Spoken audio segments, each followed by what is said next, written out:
Pak Justinus. Siap. Oke, berarti udah ini mic-nya saya unmute ya. Iya, iya. Ya. Pak Ketum udah saya unmute juga mikrofonnya. Oke. Oke, baik, kita mulai. Oke, assalamualaikum warahmatullahi wabarakatuh. Waalaikumsalam warahmatullahi wabarakatuh. Selamat pagi, selamat berjumpa kembali teman-teman dari seluruh Indonesia yang telah berhadir di Zoom meeting pagi ini. Syukur alhamdulillah kita telah dapat bersama-sama lagi. Kemudian tak lupa juga kita sajukan salawat dan salam ke junjungan besar Nabi Muhammad Sallallahu Alaihi Wasallam. Teman-teman sekalian, hari ini kita kembali mengadakan seminar digital learning untuk negeri, di mana pada hari ini materi adalah tentang bangkit dari keterpurukan finansial, strategi mapan finansial. Kita bersyukur pada hari ini kita telah dapat mengikuti kegiatan ini karena telah difasilitasi oleh Forum Pengelola Lembaga Kursus dan Pelatihan, khususnya oleh DPP. Wabil khusus kami ucapkan terima kasih pada Pak Ali Badarudin dan juga Pak Zulkifli M. Adam, selaku Sekjen. Keren. Pada hari ini kita sudah kedatangan narasumber, yaitu Pak Justinus Dewi Atmojo. Beliau ini adalah seorang pendiri lembaga Simplifast Indonesia, kemudian juga sebagai motivator belajar, dan juga CEO pilihan di buku 1000 Years CEO versi Business Hack. Kemudian beliau juga seorang mentor Entrepreneur University dan juga mentor International Council for Small Business. Beliau juga mendirikan Simplifast Indonesia ini tahun 2008 yang berawal dari bimbingan belajar menjadi sebuah training center yang memberikan pelatihan entrepreneurship dan public speaking. Jadi luar biasa narasumber kita pada hari ini. Mudah-mudahan Bapak dan Ibu semua bisa mengikuti kegiatan ini dari awal sampai selesainya kegiatan ini. Saya di sini sebagai moderator dan host. Saya adalah Syahril Kiram, berasal dari berikan tanggung jawab sebagai Ketua DPD Forum BLKP Aceh. Sebelum kita memulai seminar pagi ini, mohon dapat kita adalah dari jam 10 pagi ini sampai jam 12 siang nanti. Jadi sekitar 2 jam. Ada sesi pertama yaitu pemaparan materi selama 45 menit. Kemudian nanti ada sesi kedua.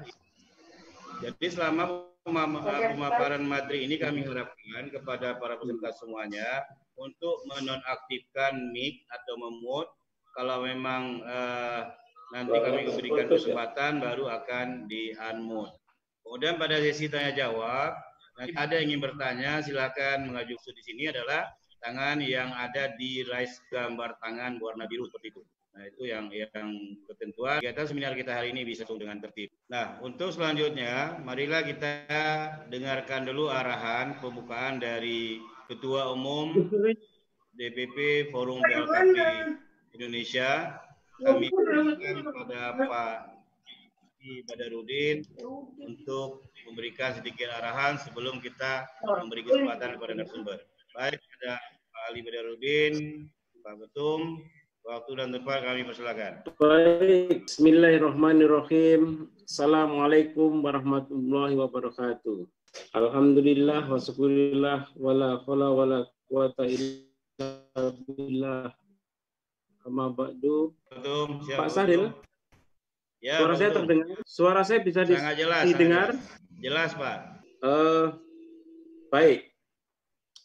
Mari kita bersyukur kehadirat Allah SWT bahwa rencana kita seminar, kursus dan pelatihan yang sudah berjalan, beberapa teman-teman lain yang sudah menyampaikan seminar berjalan dengan keluarga besar Forum Pengelola Lembaga Kursus dan Pelatihan seluruh Indonesia.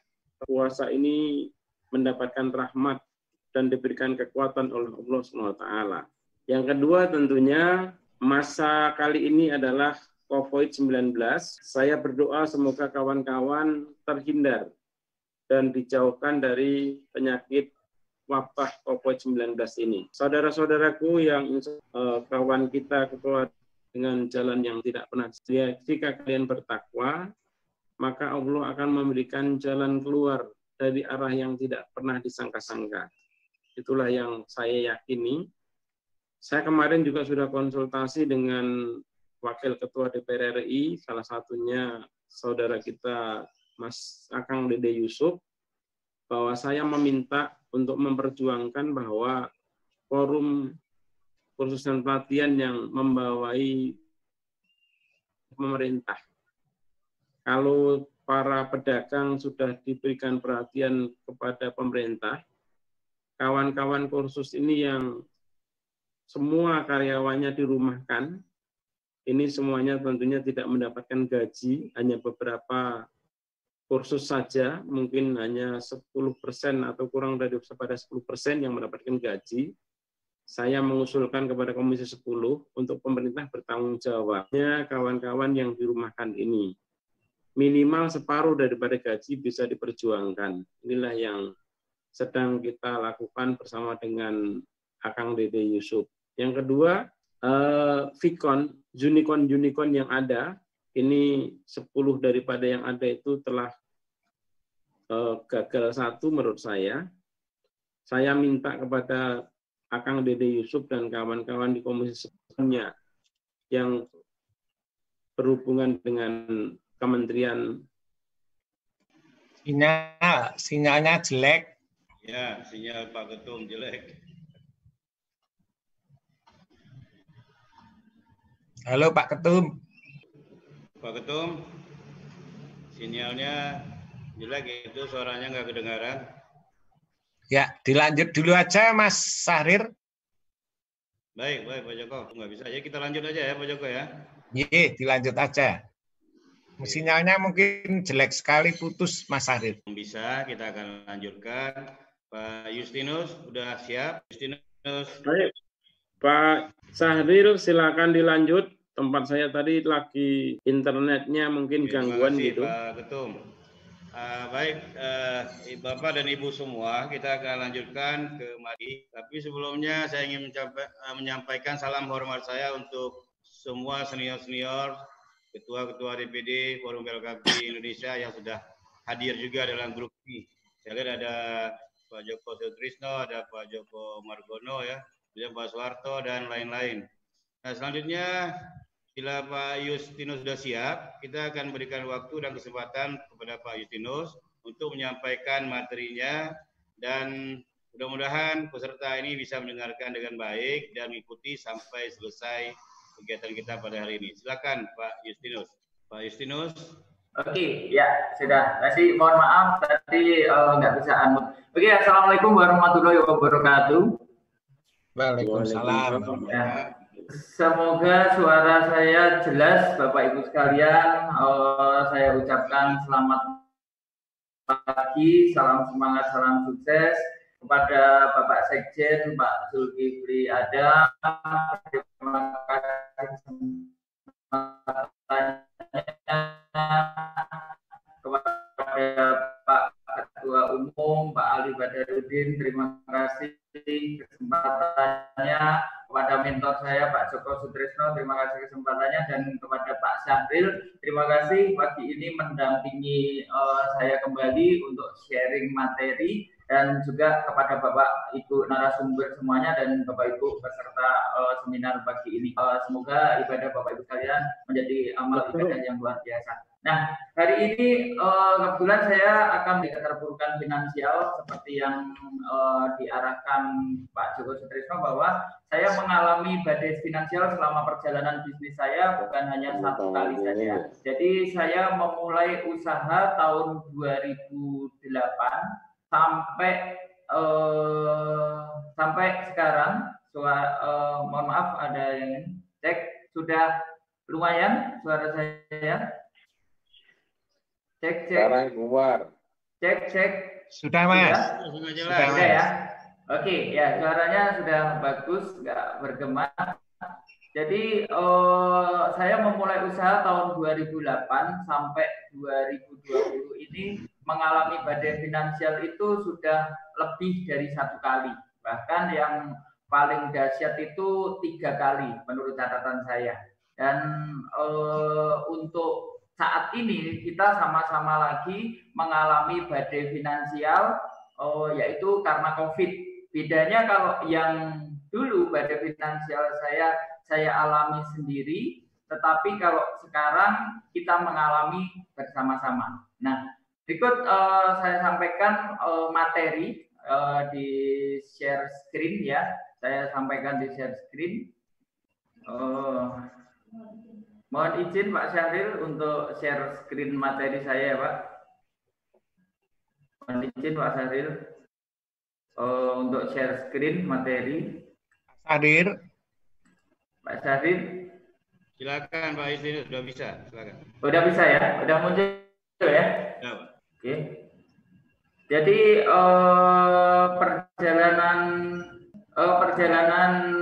perjalanan saya untuk mengalami badai finansial ini sudah berkali-kali.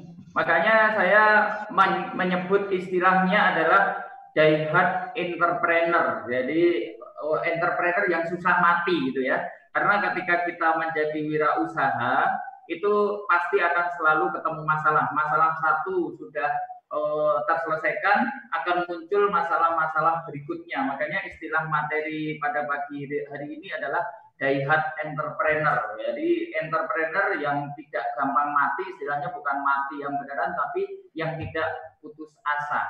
Nah, badai finansial saya yang saya alami dulu itu terjadinya karena apa? Sudah saya simpulkan, terjadinya yang pertama badai finansial saya itu terjadi karena ketimpangan keberanian dan pengetahuan. Jadi karena waktu itu sebelumnya saya seorang karyawan, bergabung dengan komunitas kewirausahaan, motivasi saya ditempa, benar-benar dipush untuk berani dan berani memulai. Tetapi dari segi pengetahuan saya berwirausaha ternyata masih kurang memadai, jadi kurang dipupuk dan belum dipelajari. Jadi yang pertama yang saya miliki hanya berani saja. Jadi ternyata beda antara berani sama nekat itu beda. Kalau berani itu ternyata kita mengetahui risiko yang akan kita hadapi dan kita sudah mempersiapkan untuk bisa mengakomodir, bisa mengatasi masalah tersebut. Tetapi kalau nekat itu pokoknya hajar aja tanpa mengetahui risiko yang akan dihadapi. Terus badai finansial yang terjadi yang kedua disebabkan karena saya tidak sabar membangun bisnis waktu itu. Jadi pengennya cepat-cepat sukses, pengennya cepat-cepat uangnya banyak, pengennya cepat-cepat memiliki aset yang masih semu. Jadi waktu itu pokoknya saya pengen kelihatan sukses, bukan menjadi sukses yang sebenarnya. Berikutnya yang ketiga adalah saya terlena dengan ilusi kekayaan. Nah, apa yang dimaksud ilusi kekayaan? Waktu saya memulai usaha, saya dulu sama ketika ditanya sama pembimbing bisnis saya, ketika kita memulai usaha, masalah utamanya itu apa? Masalah utamanya adalah nggak memiliki modal. Akhirnya saya belajar tentang permodalan, diajarkan cara akses permodalan, sehingga dalam waktu singkat, permasalahan permodalan yang saya hadapi terselesaikan. Tetapi permasalahan permodalan itu bukan modal yang saya miliki dengan kekuatan sendiri, tetapi saya bekerja sama pihak lain. Artinya modal itu saya pinjam. Nah, dari pinjaman modal itu ternyata alokasi saya bukan untuk memulai usaha dan membesarkan usaha dulu, tetapi saya gunakan untuk membangun aset. Tetapi aset tersebut belum 100% saya miliki. Jadi saya baru DP, harus nyicil. Jadi properti saya ada beberapa waktu itu, tetapi semuanya pinjaman. Dan itulah yang saya maksud ilusi kekayaan. Kelihatannya kaya punya aset, tapi sebenarnya belum dikuasai 100% atau masih pinjam. Ya, jadi banyak sekali. Terus yang keempat adalah saya lupa membangun fondasi penghasilan yang kuat.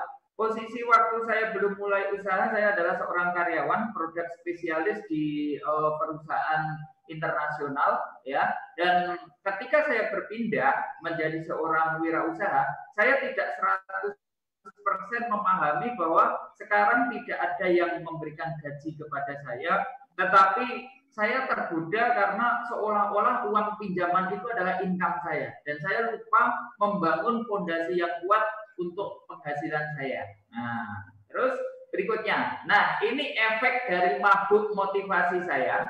Saya mabuk motivasi, efeknya seperti apa? Pertama kali saya membuka bisnis, itu saya nggak tahu harus bisnis apa. Akhirnya apa? Saya ngambil franchise, ya. Franchise-nya nilainya ratusan juta dan itu uangnya adalah uang mutang. Jadi hasilnya belum pasti, membayar cicilan utangnya sudah pasti. Saya pakai sewa tempat, saya sewa gedung di Manahan tahun 2009, nilai sewanya 50 juta.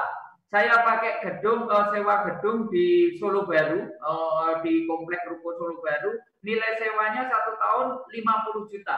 Jadi ini kalau di total sudah hampir 200 juta sendiri, saya mengeluarkan uang, mengeluarkan pembiayaan, maka hanya untuk mengejar seolah-olah saya sudah menjadi pebisnis yang sudah punya kantor lebih dari 1. Kemudian mabuk motivasi saya yang berikutnya adalah saya membangun tim biar terlihat keren, timnya lengkap. Ada tim akademis, ada tim marketing, ada tim pengajar, ada manajer, dan itu semua sudah harus mengeluarkan gaji fix bulanan tanpa tahu penghasilan saya dari mana. Ini benar-benar terdengar konyol di saat sekarang saya memahami ilmu bisnis, tetapi ketika saya mabuk motivasi atau baru mulai bisnis, ini seolah biasa aja. Seolah saya orang yang optimis, seolah saya orang yang hebat, seolah saya orang yang berani. Tetapi ini sebenarnya adalah sebuah kekonyolan yang luar biasa karena saya mengeluarkan biaya di depan untuk sewa tempat begitu besar, saya bayar bulanan beban bulanan yang begitu besar untuk gaji karyawan, tetapi saya tidak memahami income saya per bulan itu berapa. Pokoknya saya intinya pinjam uang, seolah-olah itu penghasilan, dan itu bisa karena memang saya punya ilmunya sampai cair sekian miliar, ya. Dan itu belum selesai. Saya karena di komunitas kewirausahaan saya di-push terus tentang optimisme, tentang motivasi. Ini sudah beban dulu. Sewa tempat beban, bayar karyawan beban. Ini beban di awal besar, yang ini beban bulanan yang begitu besar. Dan itu belum seberapa karena saya kalau hadir di seminar komunitas entrepreneur saya harus terlihat hebat. Makanya apa? Saya melakukan diversifikasi usaha. Padahal usaha saya yang pertama ini aja belum mapan, saya melakukan diversifikasi usaha. Diversifikasi usahanya apa? Nah, ini dia. Saya bikin usaha laundry. Terus saya besarkan kantor saya. Terus saya bikin usaha rental mobil dan nggak tanggung-tanggung, unit rental mobil saya sampai 13 unit, padahal saya nggak punya basic ilmu di sini. Terus saya buka lagi di NZ Female Station, ini butik saya buka, saya nggak tahu tentang ilmu laundry, saya nggak tahu tentang ilmu rental mobil. Yang saya tahu ilmu rental mobil ini saya dapat untuk DP-nya dari mana? Dari income uang pembayaran bimbingan belajar saya. Karena usaha pertama saya bimbingan belajar.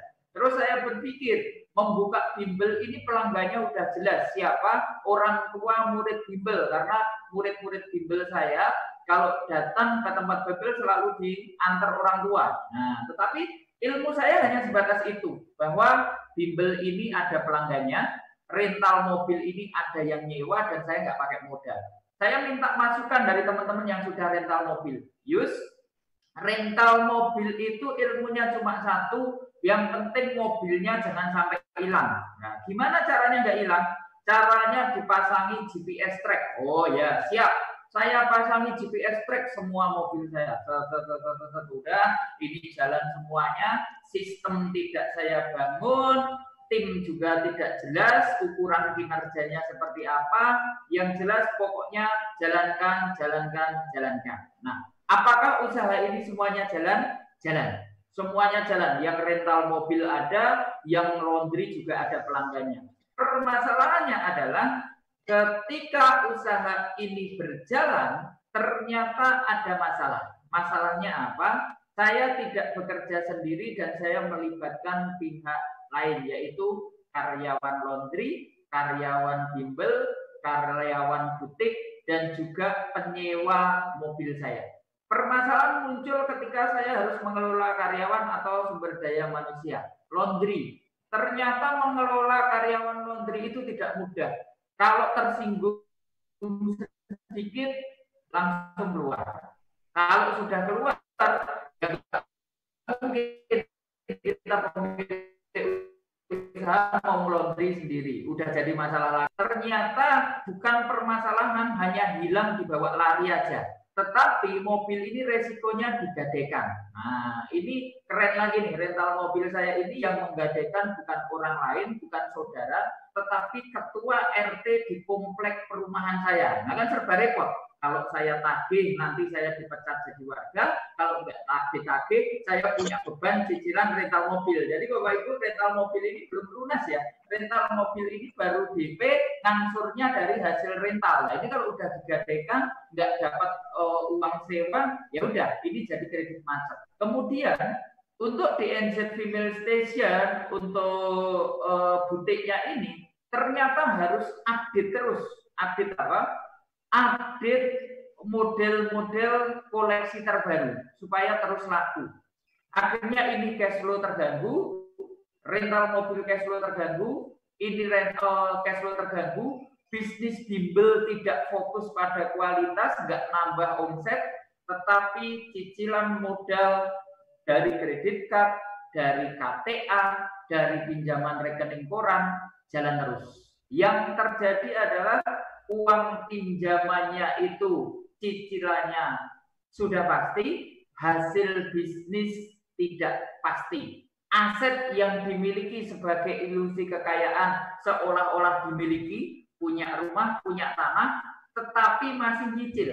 Jadi cicilannya mulai dari kredit card, mulai dari KTA, mulai dari cicilan rumah, semuanya jalan. Setiap bulan saya harus nyicil, waktu itu sekitar 40 sampai 50 juta, belum gaji karyawan, itu harus ada uang setiap bulan, tetapi income belum jelas. Income dari bimbel sekitar 5 juta, income rental mobil paling sekitar 3 juta karena sering nganggur, ada yang digadai. Income dari laundry berapa sih? Paling sekitar 1,3 juta. Untuk hidup sehari-hari, membiayai operasional saja, ini nggak bisa Bapak Ibu sekalian. Akhirnya ternyata ketahuan, tanpa terasa pinjaman saya sudah mencapai 2 miliar dan saya sudah tidak kuat lagi untuk membayar.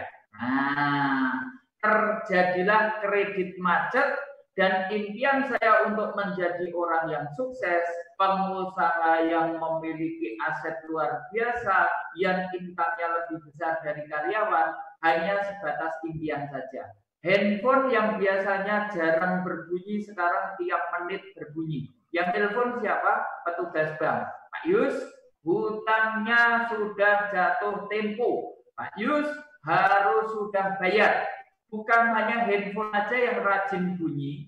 Biasanya saya tidak mendapatkan tamu. Sekarang hampir setiap jam dari pagi jam 8 sampai jam 8 malam. Jam 8.00 pagi sampai jam 20.00 malam, saya ramai menerima tamu. Tamunya siapa? Debt collector. Ya, jadi teror demi teror saya hadapi dan ternyata badai finansial itu hanya saya bikin di tahun 2010 saja. Saya bikin pinjaman modal ini di tahun 2008 saja. 2008-2009 saya bikin pinjaman permodalan, saya bikinnya hanya sekitar 3 sampai 5 bulan aja membikin masalahnya. Seolah-olah hebat. Pinjaman 3 bulan sampai 6 bulan saya dapat 2 miliar. Tetapi badai finansial yang saya hadapi, masalah keuangan yang saya hadapi tidak selesai hanya waktu 6 bulan saja. Saya harus menjalani sampai 2 tahun. Sampai 2010 saya terus-terusan berkutat di badai finansial. Dan yang terjadi ini bukan lagi tutup lubang gali lubang, bukan gali lubang tutup lubang, pinjam sana untuk nutup pinjaman yang ditagih-tagih, minjam lagi untuk nutup pinjaman yang ditagih-tagih, minjam lagi. Bukan gali lubang tutup lubang Bapak Ibu, tetapi ini gali lubang nutup jurang. Jadi lubangnya yang digali kecil, tetapi untuk menutup jurang yang gede. Tidak menyelesaikan masalah, tapi memperbesar masalah. Nah, akhirnya yang saya lakukan apa? Yang saya lakukan adalah cut off. Dah, saya nggak kuat dengan masalah finansial ini. Udah sama-sama diteror, dibayar pun diteror, yang buka buat bayar nggak ada, ya udah. Fred, akhirnya apa? Saya nggak mau bayar sekalian, semuanya. Risikonya apa? Kalau baru nggak bayar sebulan ya denda. Kalau 2 bulan, ya denda-denda. Kalau 3 bulan, ya denda. Kalau sudah 4 bulan, teror telepon ada yang datang, mulai jalan. Nah, itu kenyataan pahit yang saya hadapi. Kenyataan pahit yang kedua yang dihadapi adalah saking terornya luar biasa, ada yang datang ke rumah, ada yang datang ke kantor. Akhirnya apa? Akhirnya tim yang saya bangun dengan ngawur tadi satu persatu tidak kuat mentalnya dan tidak memiliki harapan di kantor. Akhirnya apa?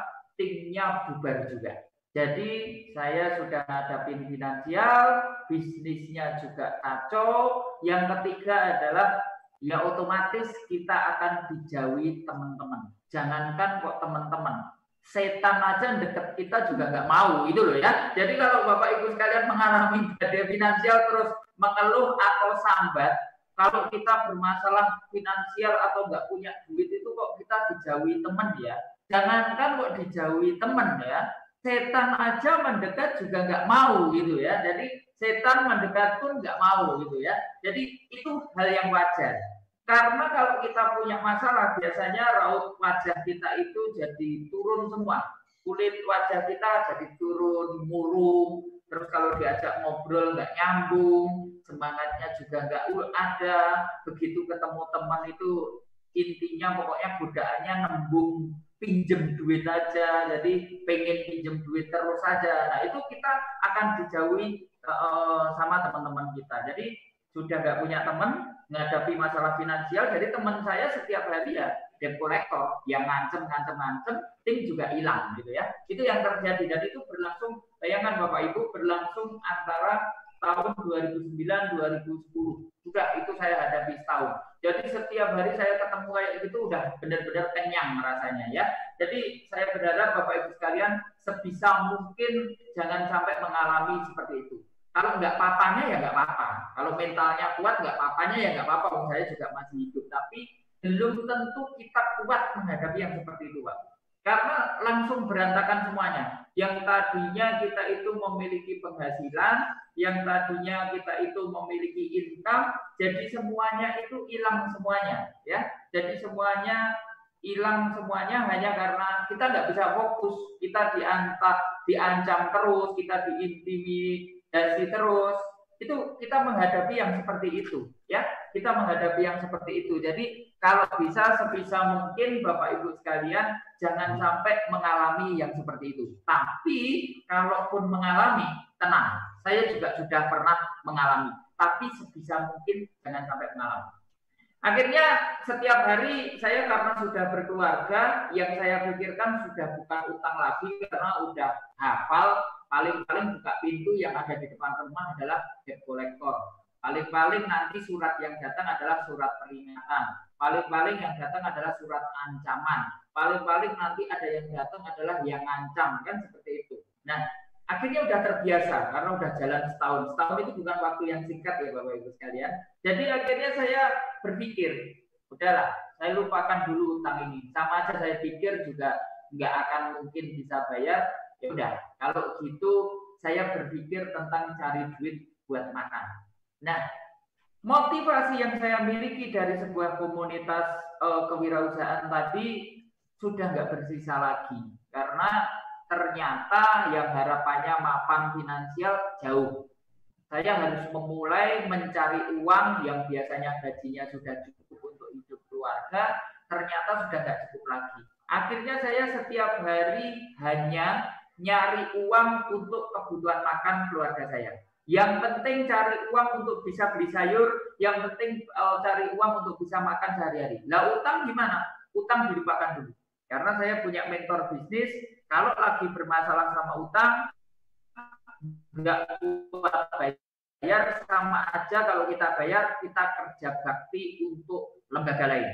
Belum tentu kita nggak makan tapi terbayar utang kita. Saya nurut, udahlah, saya lupakan utang, bangun tidur saya berteriak, merdeka, saya nggak punya utang. Itu aja prinsipnya, menghibur diri. Meskipun begitu buka pintu, antrian panjang debt collector yang wajahnya serem-serem, itu udah ngantri semua waktu. Jadi kalau udah bermasalah finansial, itu mau gede, mau kecil utangnya, sudah dijamin. Yang datang ke rumah gede badannya. Ya, debt collector itu badannya gede-gede, serem-serem. Jadi mau gede, mau kecil utangnya, yang datang ke rumah itu badannya gede-gede dan serem-serem Bapak Ibu sekalian. Jadi supaya kita terintimidasi. Nah, setelah setiap hari saya terus mencari uang, istri saya bilang, oh mau bertahan seperti ini sampai kapan gitu ya?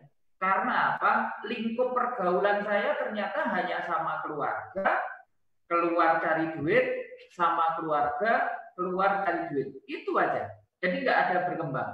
Akhirnya saya didorong sama keluarga, sana lu, keluarlah, kembalilah ke komunitasmu. Pasti banyak teman-temanmu, pasti banyak peluangmu. Nah itu saya turutin gitu ya.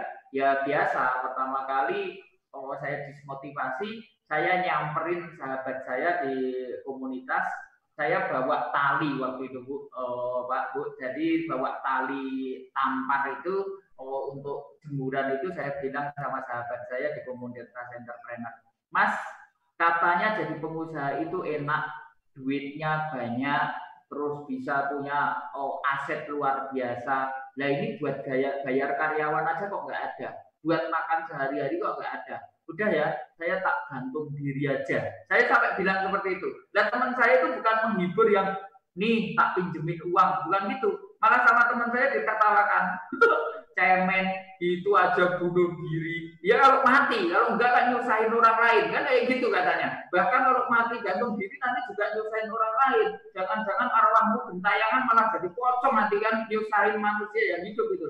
Udahlah, jangan gantung diri. Tetapi semangatlah untuk berubah lagi. Ayo, kita langsung wajahmu ubah, jangan murung lagi. Kalau cuma belum bisa bayar cicilan, kalau kamu produktif, kamu pasti bisa bayar. Kalau kamu produktif, kamu pasti bisa bayar. Nah, dari situ saya bisa memaknai bahwa sebuah komunitas persahabatan itu penting. Bukan hanya tentang kita dapat apa dari sana, bukan tentang kita dapat duit aja dari sana, tetapi persahabatan, silaturahmi itu penting untuk membangun motivasi kita, untuk membuka peluang rezeki kita. Akhirnya setiap hari saya ketemu teman lagi, sudah mulai ceria lagi karena adanya harapan. Akhirnya saya siap untuk bangkit dari keterpurukan finansial. Nah, bangkit dari keterpurukan finansialnya yang saya lakukan apa? Yang pertama, saya pupuk lagi keimanan saya mulai berdoa lagi sehingga saya punya harapan. Saya hilangkan jauh-jauh keinginan untuk gantung diri tadi. Kacau nanti. Masalah keuangan buat saya pribadi mungkin hilang, tapi bagaimana malunya keluarga saya? Akhirnya saya berdoa, saya mempertebal iman saya banyak beribadah, dan ternyata di sana seolah-olah saya ditunjukkan bahwa kalau kita meyakini iman kita 100%, kita percaya sama Tuhan yang menciptakan kita ke dunia ini, apa yang kita inginkan itu pasti ditunjukkan jalan. Nah, iman saya pupuk lagi. Tidak lagi saya setiap hari kalau ketemu debt collector ya saya kuat lagi. Saya bilang, alah debt collector manusia, makanya juga pasti nasi, ciptaan yang maha kuasa. Tuhan juga lebih besar dari debt collector ini, gitu ya. Terus yang kedua, tahu betul masalah yang saya hadapi. Nah, saya mulai list Bapak Ibu, hutang saya itu sebenarnya yang 2 miliar itu apa aja? Hutang mobil, leasing, hutang apa? Cicilan untuk aset-aset saya, hutang kartu kredit, terus hutang apa lagi? Itu saya tulis semuanya. Ditulisnya bukan pokok plus bunga ya Bapak Ibu.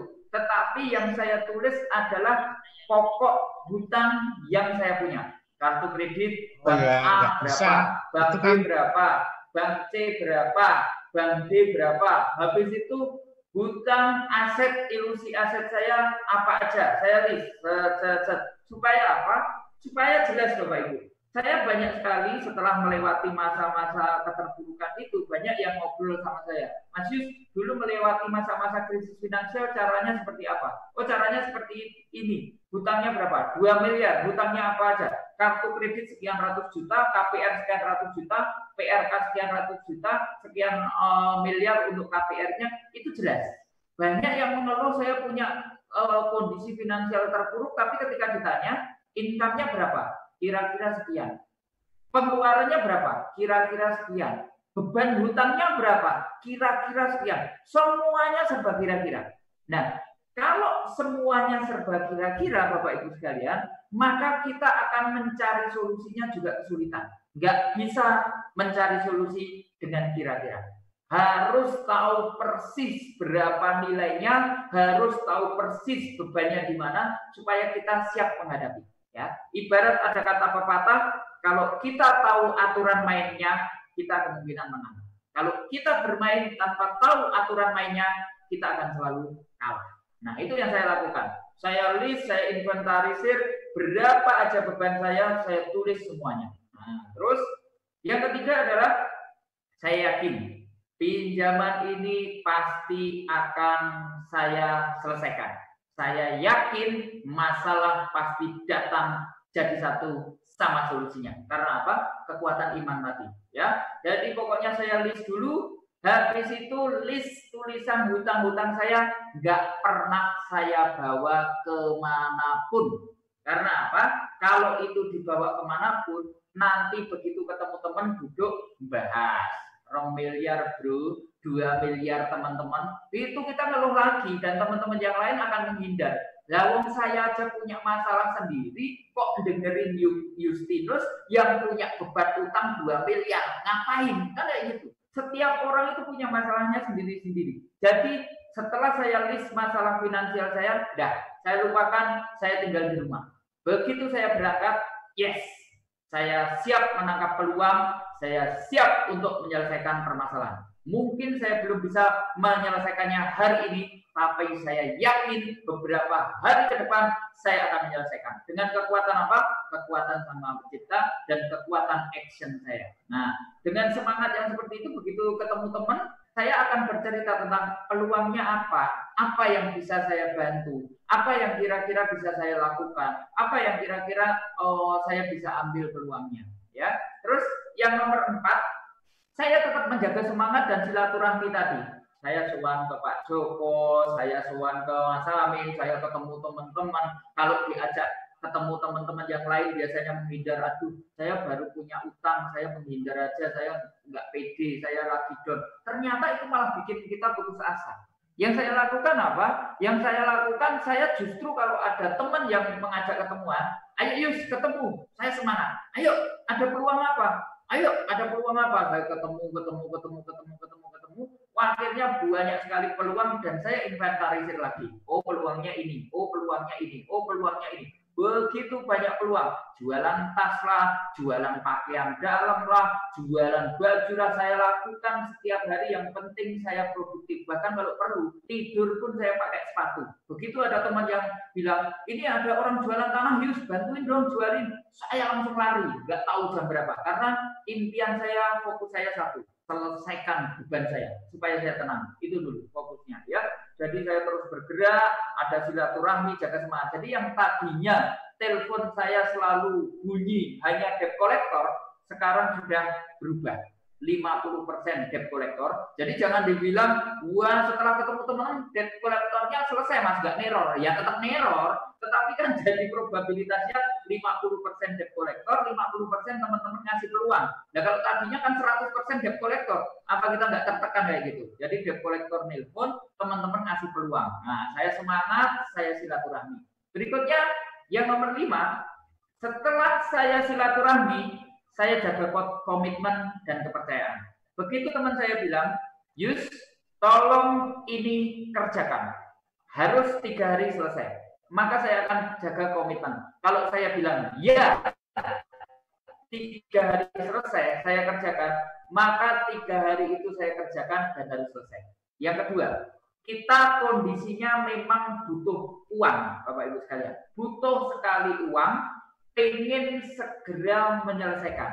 Hati-hati, godaan terbesar bukan tentang bagaimana kita yang seperti apa enggak, tetapi bagaimana kita dapat uang cepat. Artinya ketika kita dikasih kepercayaan, misalnya menjualkan tanah teman kita, mungkin pembayarannya cash ke kita. Hati-hati Bapak Ibu sekalian, kita kadang-kadang tergoda untuk menggunakan uang tersebut untuk kita pakai. Nah, kelihatannya itu menyelesaikan masalah kita dengan cepat, tetapi ternyata itu akan menjadi masalah yang lebih besar. Karena apa? Teman kita jadi nggak percaya sama kita.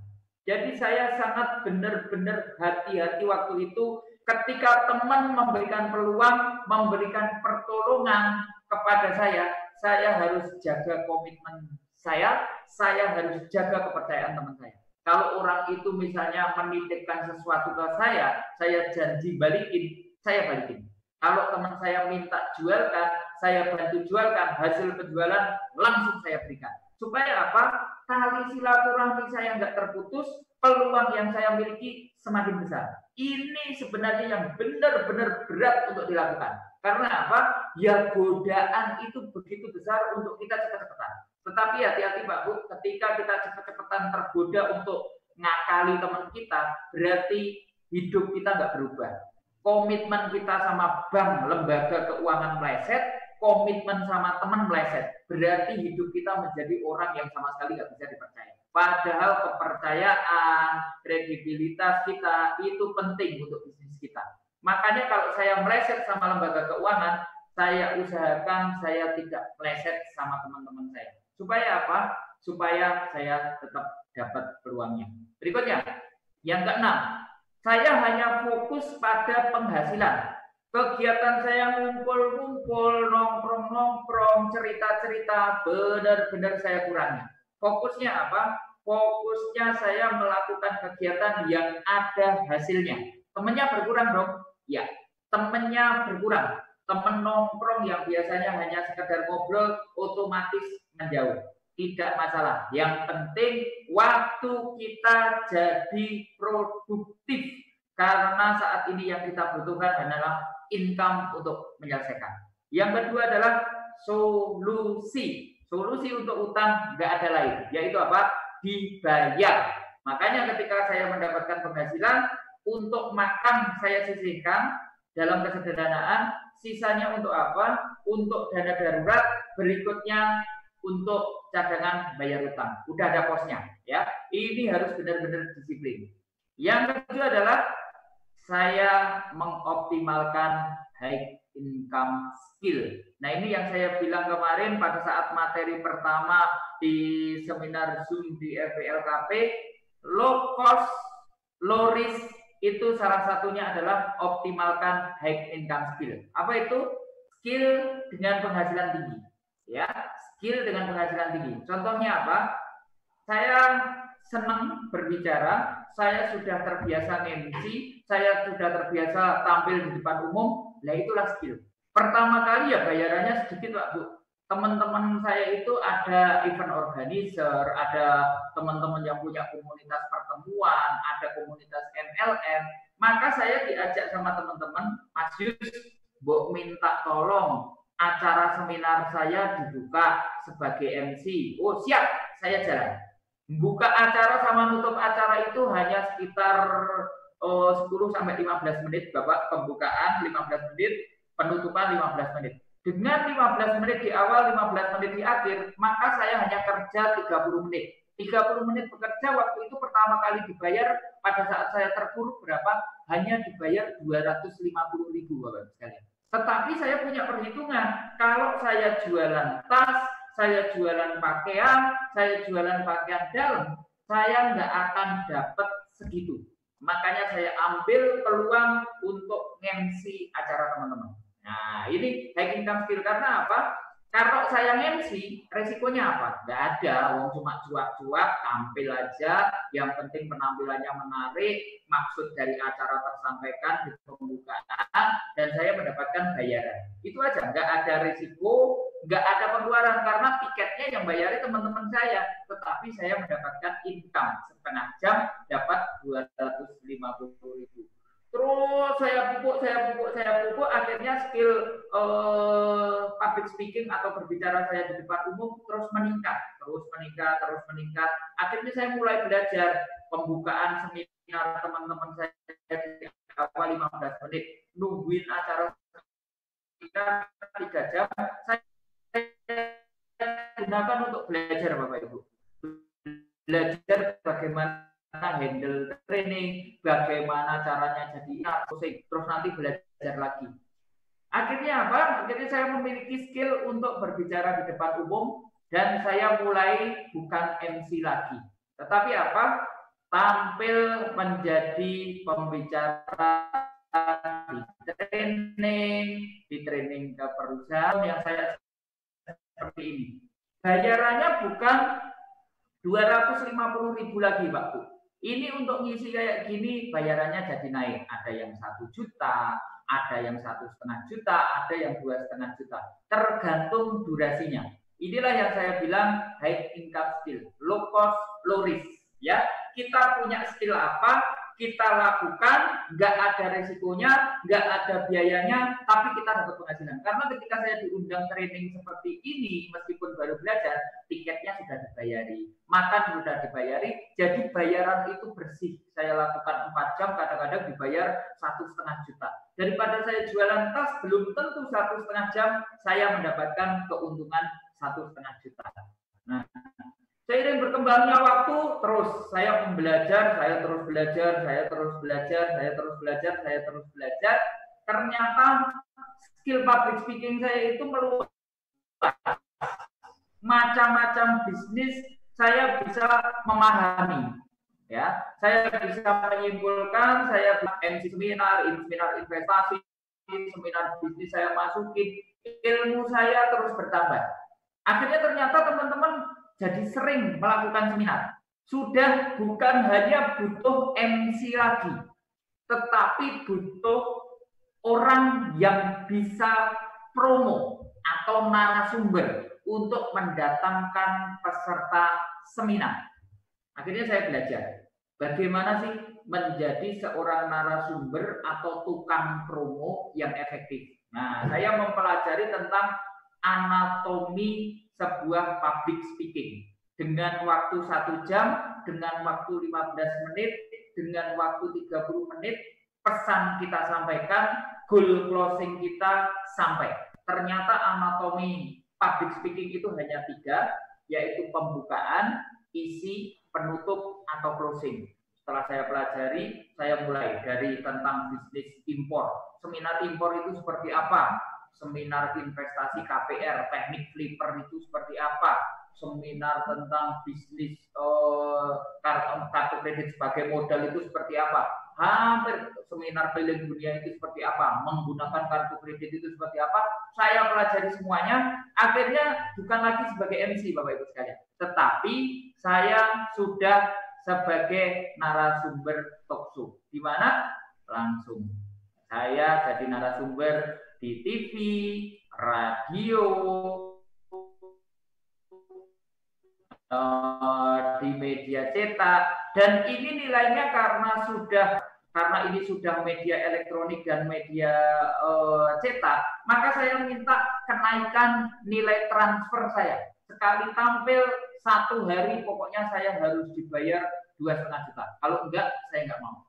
Nah, buktinya apa, Yus? Dengan ukuran 2,5 juta, saya datangkan peserta seminarmu minimal 100. Saya bilang ke teman saya seperti itu. Dan saya buktikan, setiap saya tampil di TV, setiap saya tampil di radio, peserta seminar itu selalu meluap. Karena langsung saya nggak ke inti dan saya nggak bertele-tele. Dan ini saya dapat penghargaan sebagai narasumber terbaik di Bandung, di Jawa Barat, karena memang media elektronik dimanapun juga sudah saya talkshow di sana. Contoh ini di Smart FM Jakarta,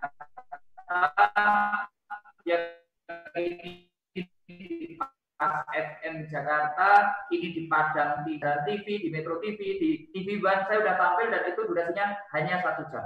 Akhirnya Bapak Ibu sekalian, ternyata nilai penghasilan saya sudah meningkat. Nah, karena nilai penghasilan saya meningkat, saya ingin memiliki penghasilan lain, memiliki bisnis lain. Saya ekspansi lagi. Wah, waktu itu saya ingat banget ikut gabung di sebuah komunitas bisnis networking. Ya, saya menjadi orang pertama di Solo, membernya banyak. Dan ternyata nggak ada hasilnya. Nah itu menjadi badai finansial saya yang kedua. Bukannya saya dapat untung, malah kacau lagi di situ ya. Karena saya kehabisan duit lagi di situ. Ya itu badai finansial saya yang kedua. Mowat mabut pokoknya waktu itu. Terus saya ekspansi lagi. Karena saya itu sudah jadi dikenal, saya diminta untuk ngisi training-training lagi. Nah ini sebuah catatan penting buat saya. Ada seseorang yang senang sama training saya, akhirnya saya diundang ngisi training di 10 kota, uangnya sudah ditransfer ke saya, dan saya baru melakukan 1 kali training. Dokumentasinya ada, semuanya ada. Setelah saya ngisi 1 training di sebuah kota, ternyata orangnya menghilang yang mengundang saya training. Nah, ternyata yang mengundang saya ini berbeda dengan materi training yang diminta ke saya. Dia ada usaha lain dan dia melakukan penipuan. Nah, karena dia melakukan penipuan dan pernah transfer ke saya dalam undangan training, akhirnya transfer itu dilacak. Dan saya kena juga harus mengembalikan biaya training tersebut, Bapak Ibu. Dan saya terima duit untuk training di 10 kota itu hanya 90 juta, saya harus mengembalikan 180 juta dalam waktu 1 hari kalau masalah itu beres. Itu badai finansial saya yang ketiga. Jadi saya sangat hati-hati sekarang kalau ada permintaan training, ada permintaan apapun, saya selalu minta untuk ngisi form permintaan, keamanan, dana, dan segala macam. Ini pengalaman yang sangat luar biasa. Itu badai finansial yang berikutnya. Nah, ya, jadi ini saya menyaksikan satu persatu seperti ini. Jadi badai finansial yang saya hadapi sudah banyak sekali. Nah, terus ini income saya jalan. Berikutnya, kayaknya saya nggak bisa deh, hanya bergantung pada skill yang dari training-training narasumber ini. Saya punya pikiran lagi untuk menata dan mengoptimalkan produktivitas dari apa yang sudah saya miliki dengan fokus di income. Usaha yang saya miliki sebelumnya apa sih? Bimbingan belajar. Selama ini lembaga bimbingan belajar saya ini tidak saya urusi, Bapak Ibu sekalian. Padahal cabangnya banyak sekali. Nah, saya pengen bimbingan belajar saya dengan banyak cabang ini bisa produktif lagi. Saya undang pemilik bimbingan belajar ini, cabang-cabang saya untuk datang ke Solo. Saya rumuskan, Bapak Ibu sebenarnya bergabung di lembaga saya bersyukur nggak? Bersyukur Pak, karena supportnya ada. Kalau tanya sama Pak Yus bisa segala macam. Oh baiklah, langkah awal saya dulu. Saya di bidang pendidikan dan nggak pernah mengalami bisnis pendidikan itu duitnya diterima di depan. Kalau sampai ada masalah finansial, permasalahannya bukan di usahanya, tetapi di mana? Di orangnya, di pemilik usahanya. Dan ternyata benar, yang bermasalah bukan bimbelnya, yang bermasalah adalah Justinusnya. Kenapa Justinusnya? Nggak punya ilmu mengelola keuangan. Nah, akhirnya langkah saya mulai dari awal lagi. Saya seminar lagi dengan kemampuan closing saya. Saya mengunjungi cabang-cabang saya ini satu persatu dengan mengadakan seminar murah. Belajar teknik, belajar cepat, mudah, menyenangkan. Berhadiah handphone sama tablet. Bayarnya berapa? Bayarnya satu keluarga cuma 50.000. Ternyata pesertanya ratusan, Pak Bu. karena bayarnya cuma 550.000 untuk satu acara ini, hanya aula kecamatan, gedung PKK, rumah makan, seperti itu. Tapi pesertanya selalu full. Dan ini hasilnya terukur, Bapak Ibu. Habis acara ini anak-anak bisa berhitung cepat, bisa menghafal mudah, bisa belajar menyenangkan, dan disaksikan orang tuanya di belakang ini. Makanya selesai acara ini, cabang-cabang saya yang saya kunjungi ini, muridnya selalu bertambah. Nah, karena sekarang muridnya tambah, dan saya yang mencarikan murid, akhirnya masing-masing cabang ini bisa hidup lagi, bergerak lagi, dan saya minta masing-masing cabang untuk absen kepada saya dengan istilah bayar royalti. Jadi ini cabang-cabang ini bukan saya yang mengelola adalah pemilik cabang, tapi setiap bulan bayar royalti karena pakai nama saya untuk bayar store ke saya. Nah, apakah keberatan? Tidak, karena support saya berikan. Nyari murid saya carikan, kalau ada masalah saya backup, kalau kurang modul, kurang materi saya kirimin. Jadi cabang-cabang bimbingan belajar saya happy, saya juga jadi punya income baru. Selain jadi narasumber, saya punya income baru dari cabang-cabang ini. Terus seminar saya ini selalu diminta juga, jadi saya atur jadwal, kalau Senin sampai Kamis jadi narasumber, Jumat, Sabtu, Minggu saya seminar kayak gini di cabang-cabang. Cabang hidup, narasumber hidup. Penghasilan saya jadi lebih dari satu. Nah, ya. Terus setelah itu, ini kayaknya harus ada leverage-nya, harus ada pengungkitnya. Sudah terbukti, orang berkumpul, materinya menarik, ternyata langsung bisa menambah murid, langsung bisa closing. Nah, saya bikin leverage, tempat seminarnya bukan di kecamatan, bukan di rumah makan lagi. Tetapi di mana? Saya bikin di hotel. Karena tempatnya hotel, akhirnya eksklusif, Bapak Ibu. Kalau tadi per keluarga bayarnya 50.000, sekarang satu keluarga bayarnya 250.000. Jadi kalau tadi 50.000 pesertanya 100 orang, 50.000 kali 100 orang dapatnya cuma 5 juta. Tetapi kalau ini satu keluarga bayarnya itu 250.000, kita dapat 50 keluarga, omset kita sudah 2 kali lipat, yaitu 12,5 juta rupiah. Tetapi sekali lagi Bapak Ibu, ini bukan hanya ngawur memindahkan dari rumah makan, dari gedung PKK, dari aula ke hotel, tetapi saya juga membuat isinya berbeda. Terukur. Selesai acara, membayar 250.000, harus ada hasilnya. Jangan sampai menimbulkan komplain. Kalau menimbulkan komplain, selesai sudah. Ya, dan ini saya lakukan setiap minggu di beberapa kota di seluruh Indonesia. Saya sudah mulai tenang, penghasilan stabil, penghasilan bertambah, saya sudah mulai tenang. Setelah mulai tenang, Bapak Ibu sekalian, saya bisa berpikir tentang apa? Produk sudah. Saya berpikir tentang kemasan sebagai leverage. Jadi kalau tadi saya berpikir penghasilan saya itu dari tempat lain, dari jualan pakaian, dari jualan tas, sekarang saya kembali ke mana? Kembali ke bisnis saya. Bisnisnya apa? Pendidikan. Nah, bisa menyelesaikan utang. Ternyata yang menyelesaikan utang saya selama ini, yang bisa memperbaiki kondisi finansial selama ini, bisnis saya, yaitu bisnis pendidikan. Nah, dan ini saya berpikir tentang kemasan. Ketika saya mengajar murid ini, nah sekarang karena nggak kuat bayar sewa tempat, bimbingan belajar saya awali dari awal, tempatnya di mana? Di rumah saja, yang nggak pakai sewa. Jadi kalau tadi sewa puluhan juta, sekarang di rumah saja nggak pakai sewa. Satu kelas muridnya 10 orang. Kalau yang ngajari saya, per pertemuan satu anak bayarnya 30.000. Coba Bapak Ibu kita berhitung.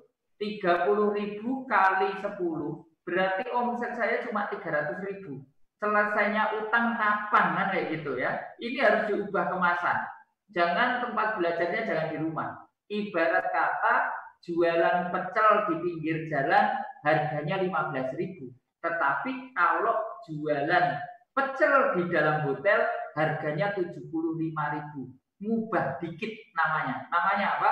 Kalau di pinggir jalan nasi pecel, kalau di dalam hotel namanya tradisional salad with rice. Wah, ya kan Inggris-Inggrisan. Kopi tubruk di angkringan harganya cuma 5.000. Black Cafe di hotel harganya berapa? 50.000. Nah, ini kalau saya ngisi kelas ini, kelas bimbingan belajar cepat mudah menyenangkan bersama Pak Yus, di kelas satu anak 30.000. Saya ubah kemasannya, saya masukkan hotel.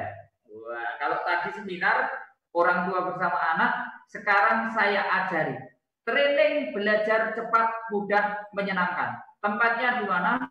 Di hotel. Trainingnya berapa lama? 1 hari 1 kali pertemuan. Yang ini bayarnya 30.000, lantainya cuma keramik. Yang ini tempatnya di hotel, lantainya pakai karpet. Bayarnya per anak berapa?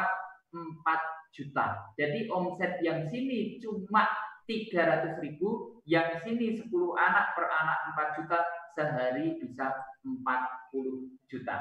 Nah, itu yang saya lakukan Bapak Ibu sekalian ya. Sudah langsung saya fokus di pendidikan, memang ini tempat saya, memang ini bisnis saya. Saya tingkatkan lagi karena penghasilan sudah mulai stabil. Nah, yang training 1 hari bayar 4 juta hasilnya terukur. Iya, setelah itu hasilnya harus terukur Bapak Ibu. Ini dia, belajarnya jadi senang, jadi juara, terus jadi juara robotik. Jadi dia percaya diri, basisnya atau basicnya ketika saya menyelenggarakan training adalah judulnya adalah seminar motivasi belajar. Memberikan kesempatan anak belajar, memberikan anak kesempatan untuk tampil ke depan, dan memberikan pengakuan bahwa anaknya itu berprestasi. Akhirnya apa? Anak-anak setelah terbiasa di training saya sehari yang isinya mereka harus tampil, mereka harus ngomong, mereka harus berani, ada fungsinya. Anak-anak jadi berani mengikuti kompetisi, jadi juara, orang tua jadi senang mengikuti acara saya. Setelah mengikuti acara saya yang bayar 4 juta ini orang tua puas, banyak orang tua yang bertanya pada saya, Pak Yus, ada nggak materi lain dari Simplifase Indonesia? Ada nggak program lain dari Simplifase Indonesia yang membuat anak saya lebih kreatif? Langsung saya jawab, ada Bu, ada Pak. Nah, apa programnya? Ini dia. Programnya adalah Simplifase Holiday Camp. Kalau yang tadi ngajarin anak-anak akademis, belajar akademis berhitung, menghafal, menulis, membaca, memahami, sekarang saya bikin, kalau tadi hanya 1 hari, sekarang saya bikin program Simplifase Holiday Camp. 3 hari 2 malam. Di sini tidak mengajarkan anak belajar akademis lagi. Fokusnya bukan nilai sekolah lagi. Fokusnya bukan ranking lagi. Fokusnya bukan kejuaraan lagi. Tetapi ini 3 hari 2 malam ngajarin apa? Ngajarin anak-anak disiplin ibadah. Ngajarin anak-anak bangun pagi. Ngajarin anak-anak bekerja sama. Ngajarin anak-anak kreatif. Ngajarin anak-anak bersosialisasi. Ngajarin anak-anak untuk bisnis. Bagaimana anak-anak bisa membuat konsep bisnis. Dan di acara itu biar orang tuanya senang lagi, saya tampilkan di depan orang tuanya. Bapak Ibu, ini hasil pemikiran anak-anak selama 3 hari. Nah, itu dilelang di hadapan orang tuanya. Orang tuanya bahagia semuanya Bapak Ibu sekalian.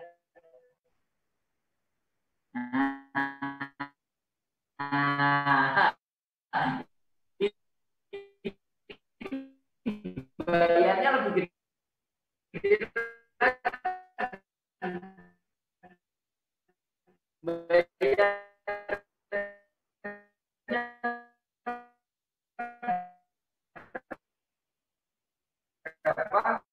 Bayarnya untuk 3 hari 2 malam 1 anak itu sampai 7 juta.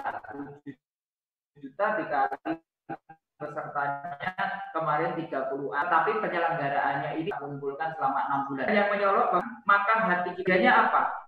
Bedanya kita itu masalahnya gimana caranya, dan yang datang itu cuma debt collector terus. Karena memang pikiran kita menarik apa yang akan datang ke kita. Setelah debt collector itu saya hadapi biasa aja, malah justru udah nggak pernah datang lagi. Karena apa? Ya karena udah nggak ada lagi yang mau diambil. Saya fokus bisnis, akhirnya dipertemukan pada teman-teman bisnis, dipertemukan sama peluang bisnis. Nah, setelah 3 hari 2 malam ini udah berhasil, saya berpikir lagi, saya kembangkan apa ya lembaga saya ini. Saya udah nggak mikir lagi tentang hutang saya. Nah, akhirnya saya membentuk tim baru. Kalau tadi timnya saya bentuk awur-awuran, sekarang ada grafik pencapaiannya. Simplipas Indonesia ketika 2008 hanya satu produk bimbel, satu cabang. 2012 selesai badai finansial pertama, jadi ada 5 cabang, 3 produk. 2014 selesai badai finansial kedua, ada 9 cabang, ada 8 produk. 2017 ada sekian produk. 2019 ada 30 cabang dan sekian produk. Dan timnya ini saya bentuk berdasarkan KPI ya, atau KPI, Key Perform Indicator. Saya akan cek satu persatu produktivitasnya berapa, beban saya harus gaji berapa. Kalau belum ada harus nambah, saya nggak akan nambah tim. Terus saya split jadi 2, ada tim bimbingan belajar, tugasnya ngajar sama cari murid, ada tim event. Tim event nyari peserta untuk yang seminar parenting sama pelatihan 1 hari tadi, sama pelatihan 3 hari 2 malam. Jadi ini timnya udah nggak ngawur lagi, masing-masing tim ada tingkat produktivitasnya, dan beban saya membayar tim adalah 10% dari dia yang dia sumbangkan ke perusahaan. Nah ya, jadi ada ukurannya Bapak Ibu sekalian. Setelah itu saya dibantu sama tim, strategi saya secara marketing terbukti, saya mendapatkan apresiasi, dan ini memang sudah teruji. Kalau Bapak Ibu sekalian ketik nama saya Justinus Dwi Atmojo di Google, maka akan muncul apresiasi dari Wikipedia Indonesia, diakui sebagai motivator belajar, karena fokus saya di pendidikan. Kalau kita punya lembaga pendidikan, kita lembaga kursus, terus pemiliknya punya brand motivator belajar, saya rasa eksistensi lembaga kita akan semakin naik. Yang kedua, dalam saya memimpin tim, saya mendapatkan apresiasi dari Business Hack, masuk dalam buku 1000 tahun CEO bersama CEO Wardah, CEO Matahari Mall, itu saya ada di dalamnya juga. Jadi menjadi CEO pilihan menurut menurut Business Hack. Selanjutnya, akhirnya sekarang sudah terbentuk tim saya ajarkan untuk membuat kursus harian Simplipas Belajar Cepat Mudah 100.000. Pesertanya berapa anak? 5 anak. Apakah anaknya puas? Sangat-sangat puas. Karena ini satu kelas maksimal 1 anak, tempat belajarnya di kelas saja. Ya, 1 anak 100.000. Terus seminar jurus rahasia sukses di usia belajar per keluarga 250.000. Terus ada Simplipas Camp, bayarnya 4 juta karena ini ada penelusuran bakat minat, pelaksanaannya di hotel 1 hari full. Terus ada ini value-nya, setelah itu ada bimbingan secara online. Terus dimasukkan lagi ke Simplipas Holiday Camp. Terus kemudian ada gathering, ada macam-macam, jadilah training center. Karena saya sudah dibantu teman-teman, tugas sehari-hari saya dilakukan sama teman-teman. Tugas saya dalam memimpin tim adalah bagaimana bisnis saya sustainable atau berkelanjutan dan bisnis saya berkembang. Saya berpikir lagi, apa ya peluangnya? Ternyata yang ada peluang bukan hanya bimbingan belajar saja, tetapi apa? Bimbingan tes, Bapak Ibu sekalian. Khusus materi bimbingan tes masuk universitas itu harus ada bimbingan tersendiri. Sebenarnya kalau di lembaga lain, bimbingan belajar dan bimbingan tes itu jadi satu program. Di tempat saya bedakan, karena harganya juga beda, gitu loh ya. Jadi saya bikin seminar lagi, kumpulkan banyak orang lagi, saya masukkan ke bimbingan tes. Kalau bimbingan belajar per tahunnya bayarnya cuma 2 juta, maka bimbingan tes per 6 bulannya bayarnya 3,6 juta. Nah, bimbingan tes ini ada berapa?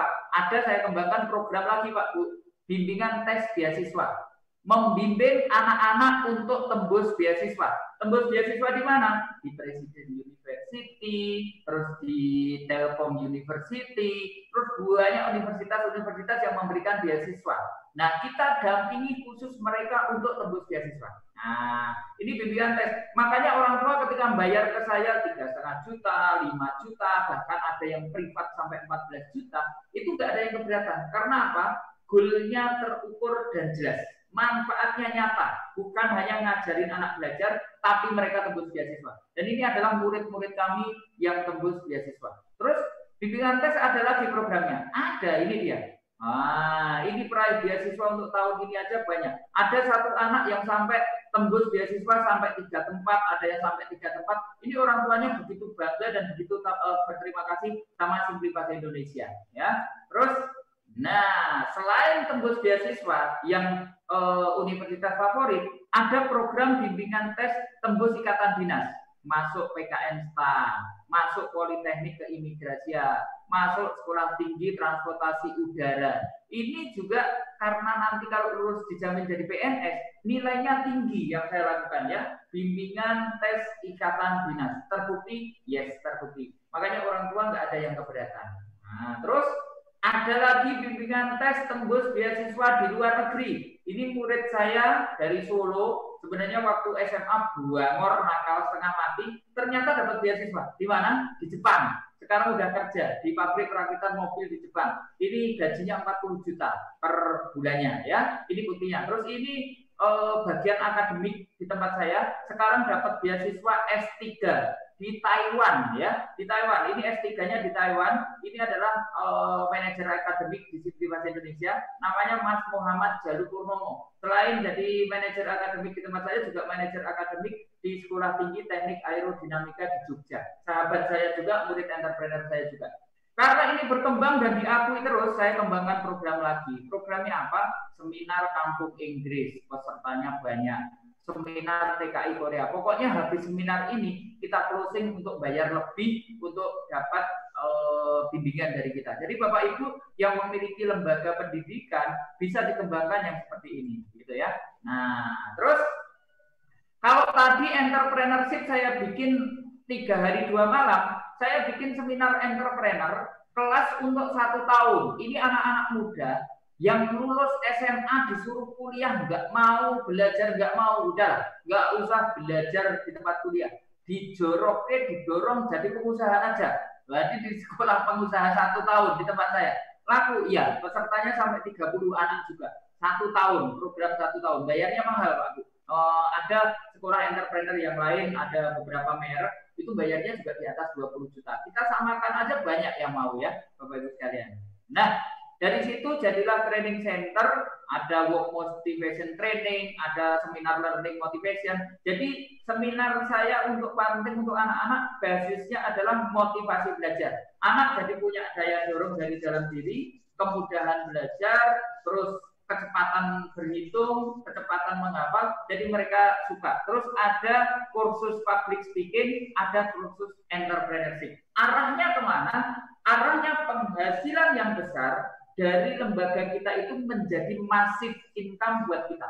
Kalau income lembaga kita tinggi, gaji kita sebagai pimpinan di lembaga kita pasti akan naik.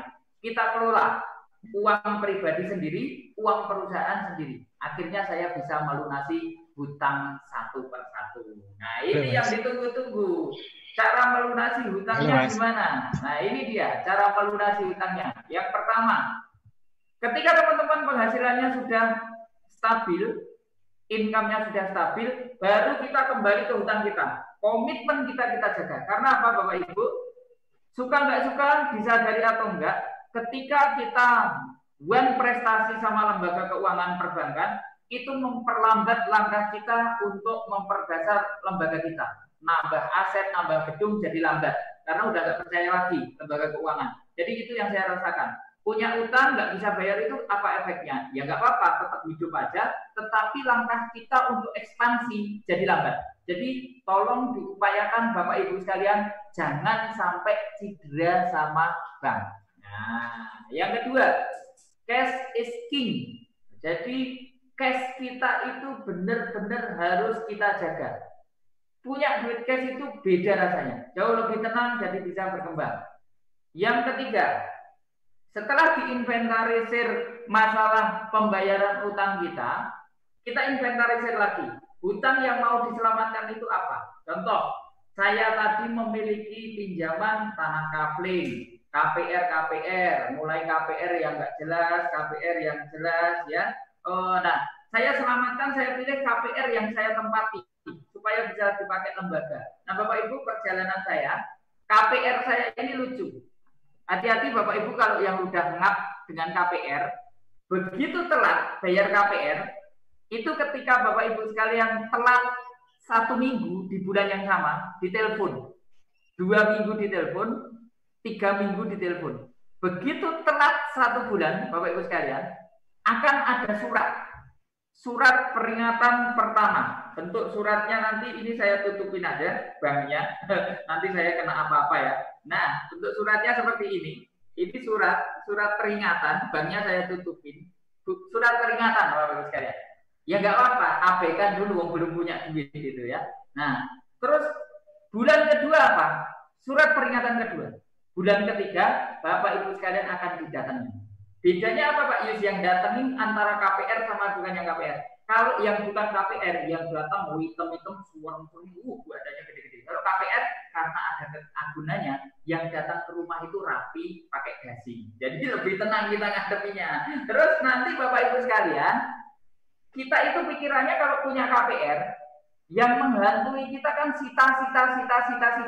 Sebenarnya tidak segampang itu disita. Kita memenuhi untuk segera langsung disita tanpa proses pengadilan. Kalau mau sita itu proses pengadilan jalan. 1, Bapak Ibu sekalian itu nanti kalau udah di pengadilan, Bapak Ibu sekalian dinyatakan bahwa prestasi, ketok palu, Bapak Ibu sekalian asetnya diambil sama juru sita, habis juru sita Bapak Ibu sekalian nanti asetnya masuk ke balai lelang, baru dilelang, itu baru penyitaan. Tapi kalau enggak, itu prosesnya panjang Pak Bu, masih ada mediasi segala macam.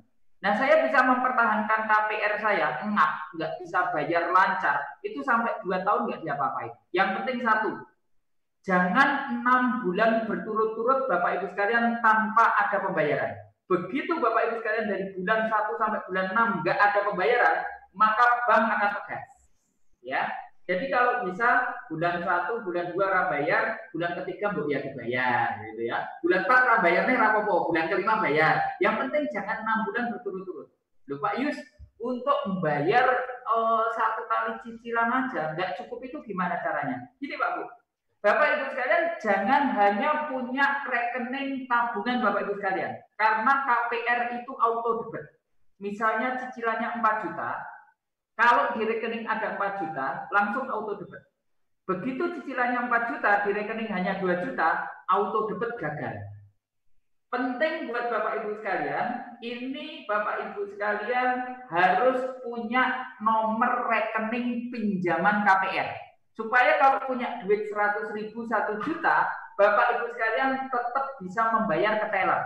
Meskipun nggak lengkap cicilannya, tetap diterima sama teller. Kalau cicilannya harusnya 4 juta, Bapak Ibu sekalian itu bulan kedua bayar 1 juta, ini sudah nggak memenuhi 6 bulan berturut-turut tidak bayar. Nggak akan pernah bisa disita. Itu yang saya lakukan. Jadi kalau punya duit 100.000 ya bayar, 200.000 ya bayar. Nah, terus kalau Bapak Ibu sekalian itu ditelepon dan itu dari KPR, diangkat saja. Kalau yang telepon marah-marah, handphonenya ditaruh, jangan didengerin. Ya. Tapi kalau Bapak Ibu sekalian kuat ya dengerin, supaya apa? Masih terjalin komunikasi. Nggak ada alasan bank untuk nggak bisa dihubungi. Terus kalau nanti kolektornya datang ke rumah, temuin. Nggak apa-apa. Nggak kalau dibunuh, temuin, bilang apa adanya. Tapi hati-hati Bapak Ibu, ketika menemui kolektor datang ke rumah, tolong Bapak Ibu sekalian hati-hati, jangan pernah menjanjikan tanggal berapa mau bayar. Kalau pinjaman itu hukumnya perdata, jangan sampai dipelintir jadi pidana. Bapak Ibu nggak bisa bayar utang, nggak akan dimasukkan penjara. Tetapi Bapak Ibu sekalian menjanjikan tanggal 21 bayar, ternyata belum bayar, itu sudah ingkar janji jadi pidana. Kemudian kalau Bapak Ibu sekalian dipanggil ke bank yang bersangkutan, Bapak Ibu sekalian datang. Saya dulu juga datang. Ini saya ceritakan suasana ketika saya dipanggil ke bank yang bersangkutan. Saya datang, dimasukkan ke ruang kecil sempit, dihadapin 3 orang. Karena apa? Sudah nggak bisa kolektor bank setempat. Saya ditunjuk-tunjuk, Pak Justinus ini one prestasi, kita kasih fasilitas ini nggak bisa bayar. Nah itu ketenangan Bapak Ibu sekalian penting, jangan ikut emosi, itu mancing emosi. Jadi tenang aja sambil guyu-guyu. Kalau perlu nggak usah didengerin, gitu ya. Terus saya sempat bilang, ini cerita nyata. Ketika saya ditunjuk-tunjuk kayak gitu, saya bilang, mohon maaf Pak, interupsi boleh? Boleh Pak Yus, mau ngomong apa? Seumur hidup saya dibesarkan orang tua saya belum pernah ditunjuk-tunjuk seperti itu. Kalau Bapak nunjuk-nunjuk kayak gitu, saya gigit jarinya, atau kita sama-sama buka baju, kita berantem di luar. Etok-etoknya seperti itu. Padahal diwaneni ya saya Melayu, kalah ya. Tetapi karena saya berani kayak gitu, bapak-bapaknya itu membawa nama lembaga, akhirnya yang ngalah. Ya udah, nggak nunjuk-nunjuk gini lagi, berubah gini. Jadi gimana Pak Justinus gitu? Saya agak ketawa dikit gitu ya. Ya gimana Pak, saya nggak punya duit kayak gitu. Terus gimana? Ya udah, kalau gitu rumahnya saya tulisin. Wah, ketika saya dibilang rumahnya saya tulisin, ya saya bilang silahkan ditulisin Pak. Begitu Bapak nulis di rumah saya akan nulis. Rumahnya akan saya tulisi. Rumah ini dalam pengawasan Bank A. Begitu Bank A, itu tambah itu sih. Ya udah kalau begitu caranya kita ketemu juga. Bapaknya itu nggak terima. Saya punya teman banyak. Akhirnya saya disuruh pulang. Ya udah saya pulang. Ya. Yang penting setoran Bapak Ibu sekalian 100.000, 50.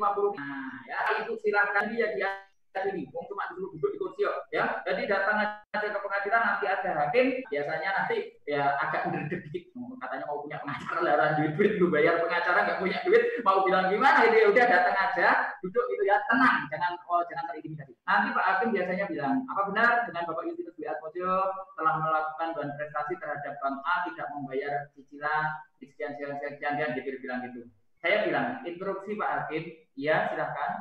Mohon maaf, saya bukan ban prestasi. Sampai saat ini saja saya masih membayar cicilan. Pak Hakimnya tanya, masih ada pembayaran cicilan? Ada buktinya nggak? Pihak Bank A tadi tanya ke Pak Hakim. Pak Hakim tanya, Pak Justinus ada buktinya nggak Pak Justinus bayar cicilan? Ada. Sudah saya siapkan Pak Hakim. Jadi cicilan saya 100.000, 1.200.000 segini ini, saya hantarkan ke Pak Hakim. Dilihat. Oh iya, setoran. Oh iya.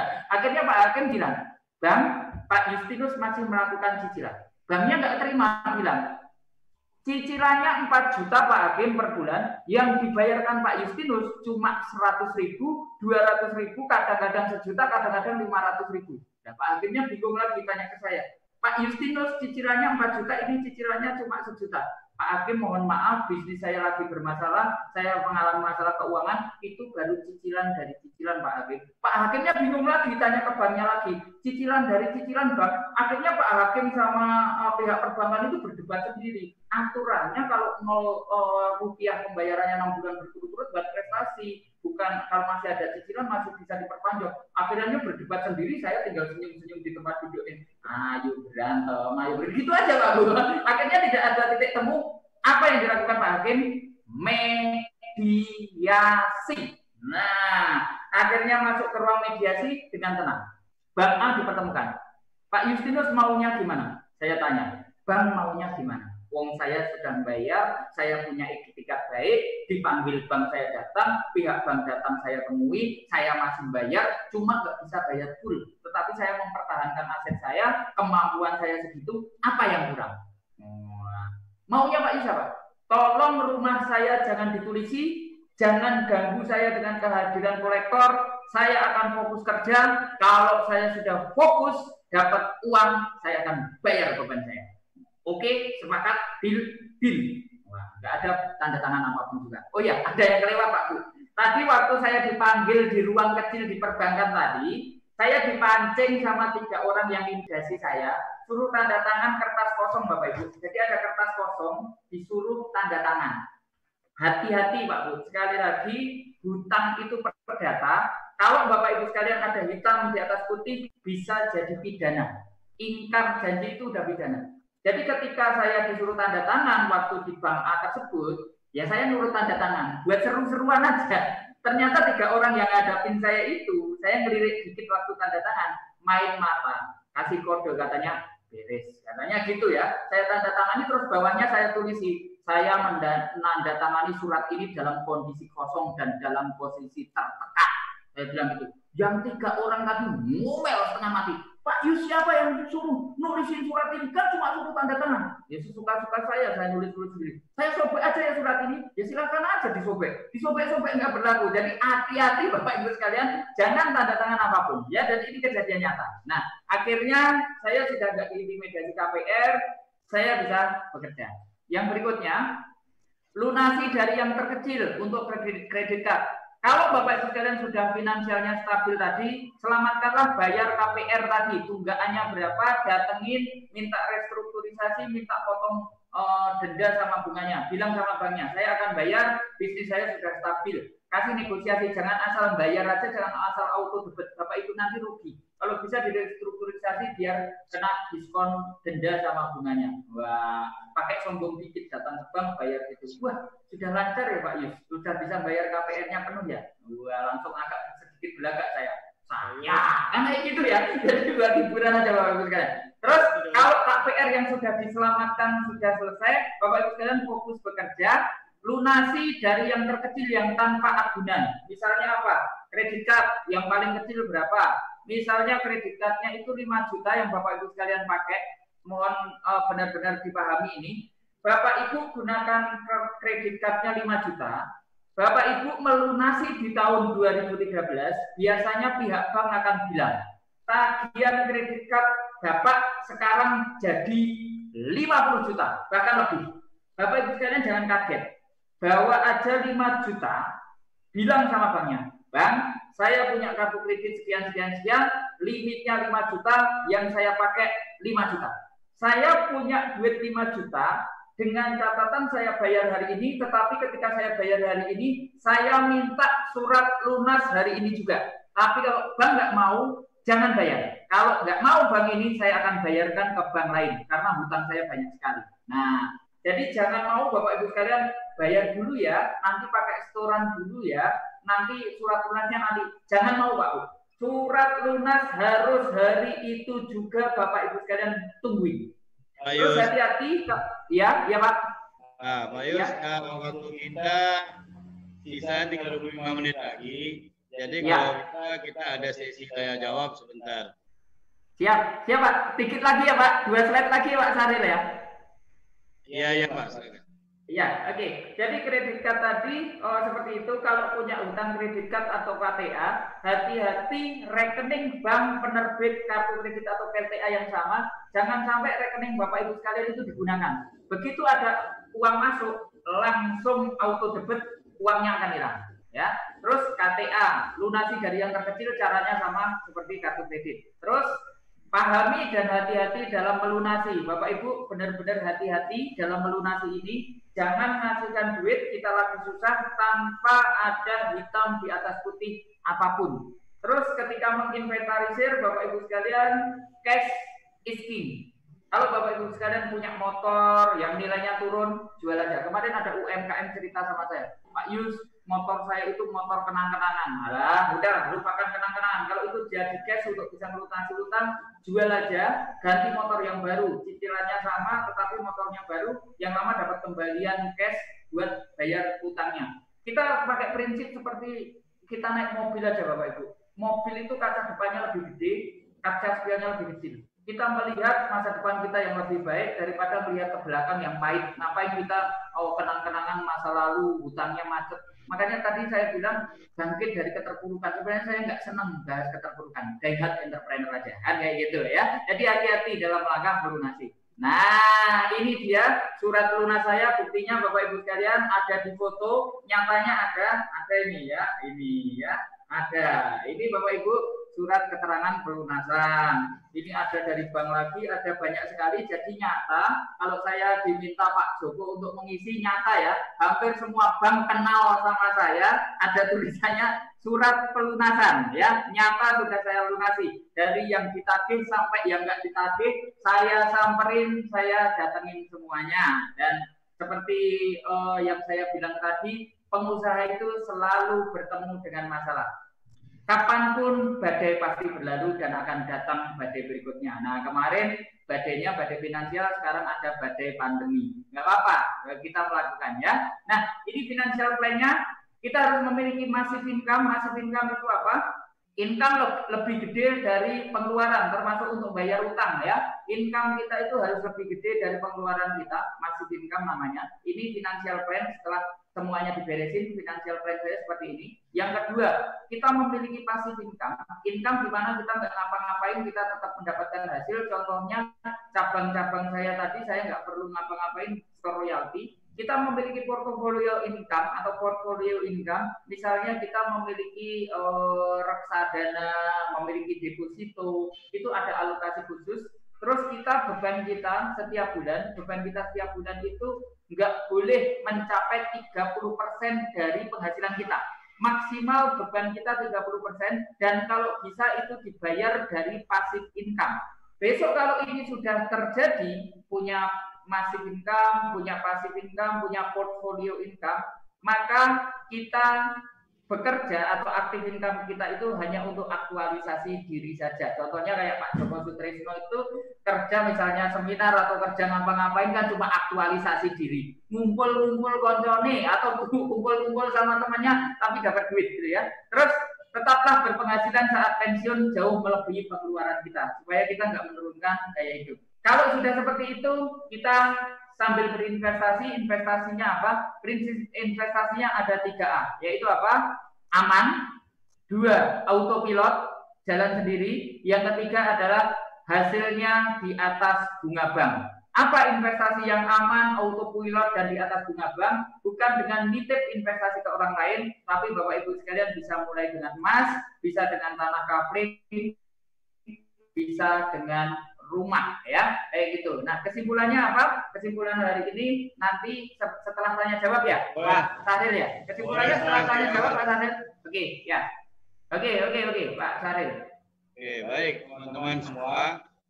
Terima kasih pada Pak Justinus yang telah berikan kepada kita materi pada hari ini yang luar biasa, di mana dimulai dengan badai finansial dan tadi berakhir dengan pelunasan utang gitu. Nah, baik, sekarang kita buka sesi tanya jawab. Yang pertama di sini sudah ada Pak Sudirwo yang raise hand. Kami persilakan. Kemudian satu lagi Pak Rahmat Rizky. Ada 2 penanya, silakan bertanya. Pak Sudirwo dulu ya, Pak Sudirwo. Silakan Pak Sudirwo. Atau Pak Rahmat Rizky duluan, silakan. Pak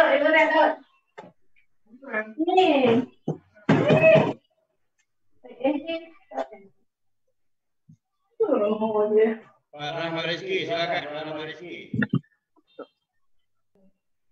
Rahmat Rizky, silakan. Assalamualaikum. Waalaikumsalam. Ya Pak, luar biasa Pak ilmunya. Saya Rahmat Pak dari Aceh, mau bertanya ini.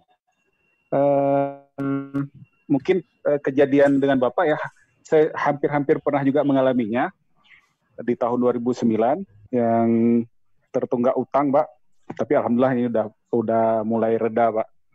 Nah ini Pak mau nanya, tadi Bapak mengatakan bahwa Bapak dapat royalti dari beberapa cabang. Kira-kira proses menuju bagaimana membuat bisnis kita itu jadi autopilot, Pak. Itu saja mungkin pertanyaannya. Assalamualaikum warahmatullahi wabarakatuh. Terima kasih Pak Rizky. Sekarang kami persilakan Pak Sudirwo. Pak Sudirwo sudah saya unmute tapi belum bisa. Coba di-unmute diri. Yang lain silakan ya sambil kita menunggu Pak Sudirwo yang belum terbuka. Pak Sinajudin ya, Sinajudin. Silakan. Bisa Pak. Halo, Assalamualaikum. Sudirwo bisa Pak. Oh Pak Sudirwo dulu Pak Sahril. Oke. Oh ya mari Pak Sudirwo, silakan Pak Sudirwo. Ini pertemuan yang kedua Pak, yang kemarin pertemuan sebelumnya juga sangat menarik. Nah, hari ini kebetulan sekali apa yang Pak Justinus ceritakan itu persis apa yang saya alami gitu. Kedengaran Pak ya, suara saya Pak ya? Kedengaran Pak.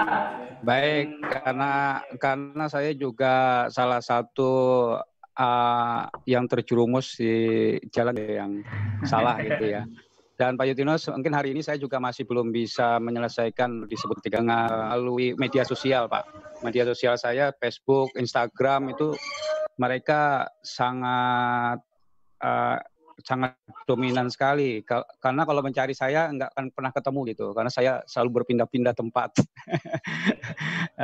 Ya, jadi di media sosial termasuk di email saya sempat dikirimin surat somasi Pak dari tim pengacara mereka sekarang. Jadi bukan debt collector lagi, bukan perbankan lagi, cuman sudah langsung pengacara Pak.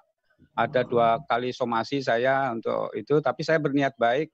Saya datang ke perbankan karena banyak juga kenalan saya dan saya diberikan beberapa solusi juga gitu kan. Dan saya sempat langsung komunikasi dengan kantor perwakilan mereka yang mengurusi. Saya mengajukan permohonan penyelesaian pelunasan kartu kredit itu sampai sekitar 10%, tapi mereka belum bisa menyetujui. Kalau dipotong 10% mungkin mau mereka, tapi saya mintanya 10% Pak. Apa hal ini harus tetap saya paksakan ya Pak ya? Untuk saya paksakan tetap 10. Cepat aja pertanyaannya. Ya. Baik. Mungkin dengan pengalaman Pak Justinus, apakah dengan permintaan saya 10% itu bisa untuk ditoleransi mereka? Dan sebagai catatan saya masih punya aset Pak berupa tanah gitu sekitar 2 hektar. Apakah bisa menjadikan jaminan untuk pelunasan saya? Karena kalau dijual sampai sekarang saya masih belum bisa menjual Pak, dan tidak ada yang membeli. Mungkin itu saja pertanyaan dari saya Pak Justinus. Terima kasih atas jawabannya nanti. Terima kasih. Ya. Oke, terima kasih Pak Sudirwo. Satu lagi Pak Justinus ya. Iya, Pak Saril. Persilakan Pak Sirajuddin. Oke. Assalamualaikum warahmatullahi wabarakatuh. Waalaikumsalam Pak. Pak Justinus, ini saya mau ingin dapat pencerahan sedikit. Di lembaga saya, sebenarnya lembaga ini belakangan daripada usaha Pak berdiri. Jadi lebih duluan usahanya daripada lembaganya. Nah, kemudian akhir-akhir ini ada beberapa investor yang ingin menanamkan saham atau investasi ke lembaga saya. Tapi saya masih bingung, Pak. Ini bagaimana caranya, idealnya, berapa persen yang harus saya serahkan ke investor tadi, kemudian dalam jangka berapa lama kira-kira idealnya saya harus mengembalikan modal tersebut. Terima kasih atas jawabannya. Assalamualaikum warahmatullahi wabarakatuh. Ya. Baik Pak Justinus, ada 3 penanya. Silakan Pak Justinus untuk menindaklanjuti pertanyaan dari teman-teman tadi. Silakan Pak. Oke, terima kasih Pak Syahril ya. Pertama saya ke Pak Rahmat Rizky ya, alumni kita, satu alumni ya, entrepreneur ya. Oke, Pak Ahmad Rizky menanyakan bagaimana menarik royalti cabang dan bagaimana membuat cabang autopilot gitu ya. Jadi gini Pak Rizky, langkah saya dulu yang pertama, bentuk bisnisnya harus jelas Pak. Bentuk bisnis, kalau kita bilang franchise, kalau kita bilang franchise itu bentuk bisnisnya harus sama persis. Pak Rizky bentuknya, gedungnya seperti apa harus sama. Catnya seperti apa harus sama. Nilainya, pembayarannya berapa itu sama. Semuanya kalau franchise harus ragam. Kecuali bahwa Pak Rizky tadi bentuknya masih business opportunity atau license opportunity atau license opportunity ya. Jadi Pak, bentuk franchise itu beda. Sebenarnya idealnya franchise itu harus punya surat tanda pendaftaran waralaba, harus ada pendaftaran merek, itu ada pelatihannya dari Kementerian Koperasi UMKM. Kebetulan saya ikut 3 hari 2 malam. Jadi Yang perlu dibikin kalau pengen autopilot untuk cabang, bentuk bisnisnya harus jelas Pak. Kalau gedungnya itu spesifikasinya berapa lantai, ruangannya berapa, tempatnya di daerah mana, harus dibentuk tertulis Pak Rizky. Yang kedua, Pak Rizky harus ada SOP, keseragaman tempat Pak Rizky sama cabang. Yang ketiga, Pak Rizky harus memiliki kunci sesuatu yang bisa dipakai yang sudah dilakukan Pak Rahmat Rizky, tetapi tidak mampu dilakukan cabang. Contoh, kita memiliki training yang cabang nggak bisa melakukan sendiri. Training harus dilakukan sama kita. Jadi itu namanya standarisasi, Pak Rizky. Terus sebenarnya pertanggungjawaban dana royalti dan franchise fee itu larinya kemana? Cara manajemen profesional, royalti sama franchise fee itu masuk ke kita, larinya adalah kita melakukan promo yang bisa dirasakan sama cabang. Contoh, cabang saya ada di Surabaya, maka saya promo dari Solo, itu sudah kena cabang di Surabaya juga ikut dipromokan. Contohnya di media sosial, di TV, di radio, seperti itu. Nah, kalau udah kayak gitu, nanti cabang akan ketergantungan sama kita. Kalau misalnya cabang misalnya mengancam kita, sudah saya bisa jalankan sendiri bimbingan belajarnya. Oh silakan Pak. Tetapi begitu Bapak menjalankan sendiri bimbingan belajarnya, bentuknya mungkin bisa sama, tetapi merek nggak boleh sama, SOP nggak boleh sama, promo silakan promo sendiri. Itu nggak akan bisa mengimbangi kita Pak. Jadi seperti itu. Jadi dengan ketergantungan seperti itu, maka cabang kita tarikin royalti itu dengan senang hati. Dan Pak Rahmat Rizky, mohon maaf saya sampaikan, saya menarik royalti itu ya nggak langsung yang gede, sekian persen itu membebankan. Saya tetap bisnis itu win-win solution. Pertama kali dulu per peserta itu baru 2.000, 5.000, sekarang 10%-nya. Seperti itu ya Pak Rizky. Semoga bisa menjawab. Ya, oke. Yang kedua pertanyaan dari Pak Sudirwo tentang medsos. Ya Pak, sekarang itu kalau kita punya pinjaman, kita akan diintimidasi caranya dengan menyebar kontak kita baik di medsos maupun di yang bersangkutan ke saudara-saudara dan teman-teman kita. Nah itu nomor medsosnya diganti nama. Risikonya memang seperti itu karena sudah terjadi Pak ya. Terus kalau saya tangkap tadi, hutangnya Pak Sudirwo adalah bentuknya kredit card senilai 300 juta. Kalau menurut pemahaman saya Pak, 300 juta kredit card itu tidak bisa menyita apapun. Dan ketika Pak Sudirwo itu mengajukan keringanan sama bank bersangkutan, nggak mungkin di ACC. Karena begitu sudah lewat 6 bulan, sebenarnya penagihan itu sudah berpindah tangan ke pihak yang ketiga. Pak Sudirwo mau negosiasi seperti apa sama banknya, itu nggak akan bisa. Tetapi kalau sudah kepepet, Pak Sudirwo sudah siap duitnya, datang ke bank, saya lunasi adanya duit sekian, duit yang dipakai aja Pak, kita pakai aturan agama Pak Sudirwo bahwa duit, misalnya punya duit yang dipakai CC-nya 5 juta ya balikin 5 juta aja, karena kalau di bawah pokok rasanya sulit, apalagi bank-bank BUMN, apalagi bank-bank yang sudah besar, itu Bapak mengembalikan di bawah duit yang dipakai nggak mungkin. Tapi kalau pokok yang pakai 5 juta, balikin 5 juta, itu kemungkinan dapat. Dan jangan takut kalau Pak Sudirwo mau disomasi, enggak akan. Dasar hukumnya lemah. Dia melakukan analisa nasabah, itu enggak ada ininya, enggak ada agunan. Jadi kalau orang kartu kredit mau nagih, mau menyita, suruh nyita tagihannya sama kartunya, kasihkan semuanya. Mau menyita Pak, ini sita aja tagihan sama kartunya, sita aja bawa semuanya, kan selesai gitu ya. Jadi jangan takut. Nah kalau misalnya Pak Sudirwo gerah juga, memang kita bisa mewakilkan permasalahan kita ini ke lawyer ya, ke penasihat hukum. Kalau dia somasi, kita hadapi dengan somasi, tapi harus jelas. Menurut saya ancaman somasi lewat medsos itu hanya gentakan saja, dan yang melakukan bukan bank yang bersangkutan, tetapi sudah pihak ketiga. Toh nyatanya disomasi 2 kali, Pak Sudirwo tidak terjadi apa-apa. Kalaupun dibawa ke pengadilan, yang saya pakai kan kredit card. Nggak ada hubungannya sama tanah yang Bapak ceritakan tadi. Tanah yang Bapak ceritakan tadi adalah aset pribadi, nggak ada hubungannya sama kartu kredit. Jangan sampai Pak Sudirwo ketika ngobrol tentang kartu kredit, Pak Sudirwo cerita saya punya tanah segala macam, ada uangnya, nanti kalau udah ada saya bayar. Lah kapan Pak? Ya nanti kalau udah ada uangnya, gitu aja ya. Gitu. Jadi menurut saya lewat media sosial itu memang pil pahit yang harus kita terima, blokir, kita ganti media sosial gitu ya. Terus somasi, saya yakin kalau kredit card dasar hukumnya lemah, mereka rugi sendiri. Kalau Pak Sudirwo mau memakai jasa penasihat hukum, nanti tetap Pak Sudirwo ketika kasus berakhir, Pak Sudirwo harus bayar ke penasihat hukum. Dan nama Pak Sudirwo akan jadi catatan kalau memang udah nggak berniat pakai jasa perbankan menjalankan bisnis, ya nggak apa-apa. Pakai penasihat hukum nggak apa-apa, tapi tetap nanti ada pembayaran ke sana. Dan memang penasihat hukum ini tugasnya menyelesaikan negosiasi di bawah nilai yang kita pakai, biasanya bisa.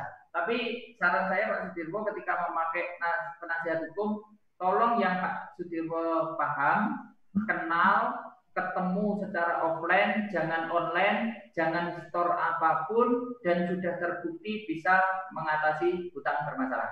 Itu ya Pak Sudirwo ya, jawaban saya. Nanti kalau udah ada duit, fokus saja pada bisnis, dapat duit, selesaikan Pak Sudirwo. Nggak akan ada nggak akan ada sita menyita. Jadi jangan libatkan aset pribadi untuk KTA sama kredit card. Kredit tanpa agunan. Kredit card itu nggak ada sita menyita ya. Kalau diintimidasi iya, pokoknya supaya Pak Sudirwo itu ketakutan segala macam itu ya. Nanti kalau udah ada duit aja Pak, datengin ke banknya, yang dipakai misalnya 300 juta, sudah ada duit 100 juta ya datangi, ya saya ada 100 juta, mau nggak dibayar, surat lunasnya keluar, kalau nggak mau ya udah saya pakai lunasi yang lain. Bapak tinggalnya di mana? Pokoknya ada tinggal, jangan sampai menceritakan di mana tempat tinggalnya, gitu ya. Itu ya Pak Sudirwo, semoga bisa menjawab ya. Banyak temannya kok, tenang aja ya. Terus pertanyaan selanjutnya adalah Pak Sirajudin ya. Pak Sirajudin mempertanyakan kalau misalnya pakai investor modal. Nah, saya kebetulan juga sudah tidak menggunakan investor dari perbankan. Selama saya menjalankan bisnis saya menggunakan investor Pak Sirajudin. Biasanya kita kejebak ketika kita ngobrol sama investor, kita ngitungnya dana investor yang dititipkan kita 100 juta, itu kita ngitungnya bagi hasilnya dari 100 jutanya atau dari omset kita. Nah itu berbahaya bagi kita pelaku usaha Pak. Saya sendiri sama investornya invest ke saya 250 juta, saya per bulan hanya memberikan bagi hasil itu maksimal 2% saja Pak. Apa alasannya? 2% itu udah di atas deposito bank, tetapi juga aman buat saya. Kalau sampai saya memberikan bagi hasil 10% kepada investor, itu udah di luar nalar. Karena apa? Bisnis kita mungkin pendidikan, untung bersihnya sampai 20-30%, tetapi resiko di balik itu juga besar Pak. Jadi kalau memang ada investor, ngitungnya dari profit Pak. Jadi Pak Sirajudin jalankan duit investor, beban berapa, karyawan berapa dikeluarkan dulu, nanti net profitnya berapa baru dibagi. Dari net profit itu silakan Pak Sirajudin mau mengasih investornya 10%, tapi kan dari net profit. Tetapi kalau dari omset kan cuma 2% aja. Jadi ada bedanya ya, menawarkan uang kita buru-buru supaya deal ngasih janji yang besar, membahayakan bisnis dan pribadi Pak Sirajudin. Karena kalau kita hutang ke bank, aturannya jelas, undang-undangnya jelas. Tapi kalau kita pinjaman ke perorangan, jauh lebih bahaya. Orang yang nggak terima duitnya kepake itu kadang bisa nekat melebihi aturan yang ada Pak. Ya, jadi gitu. Jadi Pak Sirajudin hitung nyata, omset berapa, duit yang dipakai berapa. Kalau jangka waktu menggunakan duit investor, mengembalikannya duit investor penuh, kapan gitu ya? Ya idealnya sih sebenarnya 1 tahun. Itu minimal loh Pak, bukan maksimal. Minimal 1 tahun. Kalau lebih panjang, lebih enak lagi. Jadi kalau ada investor bilang ke Pak Sirajudin, Pak, saya invest ke tempat Bapak, tapi 6 bulan dibalikin, jangan mau Pak. Belum kelihatan hasilnya. Ya minimal itu 1 tahun. Kalau bisa 5 tahun itu lebih bagus. Itu ya Pak Sirajudin, semoga bisa menjawab. Itu Pak Syahril. Ya, sudah terjawab Pak Syahril. Halo Pak Syahril. Pak Justinus, ya. Ini ada satu lagi pertanyaan, waktu kita hanya beberapa menit lagi. Saya coba bacakan satu lagi pertanyaan dari Pak Eko Supriyanto, Kalteng, Kalimantan Tengah. Selamat siang Pak Yus, apakah usaha Bapak saat ini masih berutang dengan bank? Bagaimana caranya membentuk dan membangun super team di saat krisis? Kemudian bagaimana strategi marketing Pak Yus selama resesi? Dan beri contoh autopilot secara praktis di bisnis LPK saat ini. Nah, itu Pak, pertanyaan dari Eko Supriyanto dari Kalteng. Oke, saya jawab Pak Eko Supriyanto dari Kalimantan Tengah. Saya sekarang jelas tidak berhubungan sama bank untuk kegiatan bisnis saya karena saya tadi menyadari bisnis pendidikan itu duitnya sudah kita terima. Yang saya gunakan duit investor itu untuk event saya. Jadi beda ya, lembaga pendidikan sendiri, event sendiri, duitnya sendiri-sendiri. Kalau yang untuk event apakah pakai bank? Enggak, saya pakai investor pribadi seperti yang ditanyakan Pak Sirajuddin. Ada investor pribadi ngasih ke saya hanya ngasih 2% setiap bulannya. Jadi seperti itu, enggak berutang sama bank. Terus bagaimana membentuk tim dan membangun super tim? Kita harus paham betul tim yang kita inginkan itu seperti apa. Yang pertama, tim kita bisa kuat, nomor satu adalah tenaga penjualan yang menghasilkan duit buat kita dulu. Nah, dari kekuatan tim penjualan itu yang menghasilkan uang itu produktivitasnya berapa, baru kita nanti pakai admin, pakai manajer. Jangan sampai kita rekrut manajer tapi tim penjualannya dikit, itu nanti akan ambruk ya. Jadi kita selalu pakai standar key perform indicator. Jadi indikator produktivitas seseorang. Idealnya itu Pak, satu orang misalnya bisa menghasilkan murid per bulan 10 murid. Satu murid 1 juta berarti omsetnya 10 juta. Dia maksimal gajinya 2 juta. Yang 1 juta untuk dia ngajar, yang 1 juta adalah insentif dia karena menghasilkan murid kayak gitu. Terus di saat krisis strategi marketing Pak Yus selama resesi apa?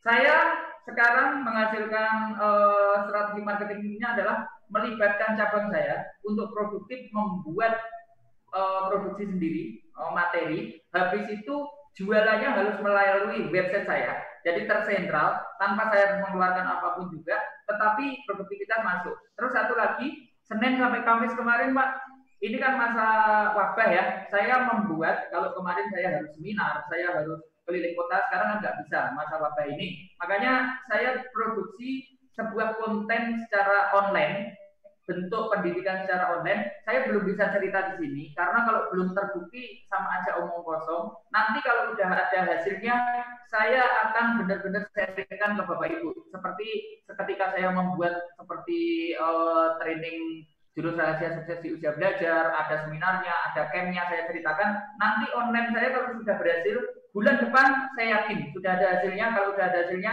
saya akan sharing ya, kayak gitu. Terus apa yang dilakukan saya selama masa wabah ini betul kayak kata Pak Ali Badarudin sama Pak Syahril di awal tadi, yang kita lakukan hari ini adalah melakukan kegiatan positif dan produktif. Kadang-kadang rezeki kita itu datangnya dari arah yang tidak kita sangka. Contoh, kemarin saya ikut jualan masker, jualan hand sanitizer, nggak bisa jualan. Jualannya sedikit nggak optimal. Ternyata Bapak Ibu sekalian, karena basic saya adalah edukasi, saya mengumpulkan orang-orang baru di kenalan di medsos saya dengan cara saya live. Saya masukkan grup, istilahnya saya bikin kolam dulu. Saya memberikan edukasi. Setelah saya edukasi, dari hasil edukasi ini mereka order sesuatu pada saya. Ordernya apa? Ordernya kayak gini Pak. Ini mini gold atau emas kemasan kecil.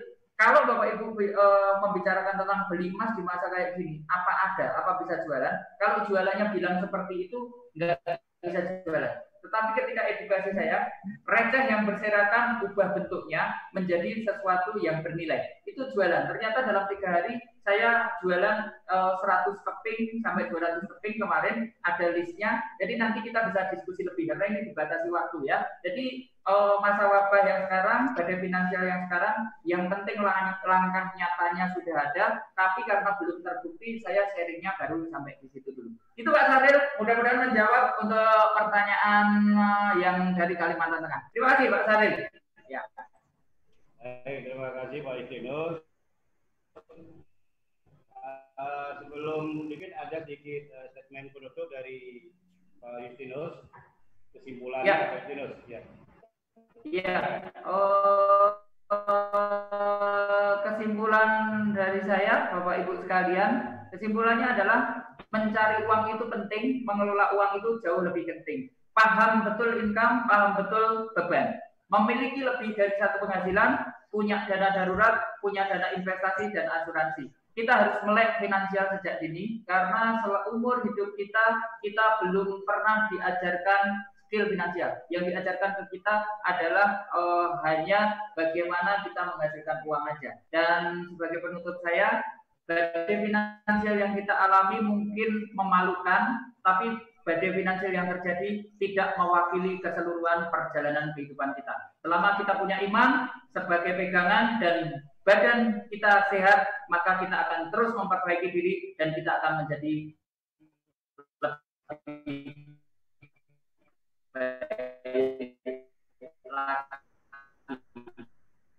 Salam semangat, salam sukses untuk Bapak Ibu sekalian. Terima kasih waktunya Pak Sekjen, Pak Ketum, Pak Joko, Pak Sahril, para narasumber dan Bapak Ibu serta semuanya. Saya kembalikan kepada Pak Sahril. Terima kasih Pak Sahril. Berikutnya kita silakan Pak Joko untuk menutup kegiatan kita pada hari ini. Karena Pak Ketum saya coba buka, Pak Ketum belum bisa dihubungi kayaknya. Silakan Pak Joko. Ya, terima kasih. Assalamualaikum warahmatullahi wabarakatuh. Waalaikumsalam warahmatullahi wabarakatuh. Ya, gimana teman-teman? Sudah mulai semangat lagi? Semangat. Ya, mudah-mudahan teman-teman dengan adanya seminar pada siang ini bisa termotivasi, ada referensi baru untuk bangkit dan untuk menumbuhkan rasa kreativitas kita terhadap bisnis kita ya. Dan saya sampaikan bahwa Forum PLKP di bawah pimpinan Pak Ali dan Sekretaris Pak Yul, minimal kita nanti seminggu sekali ada seminar bisnis terus ya.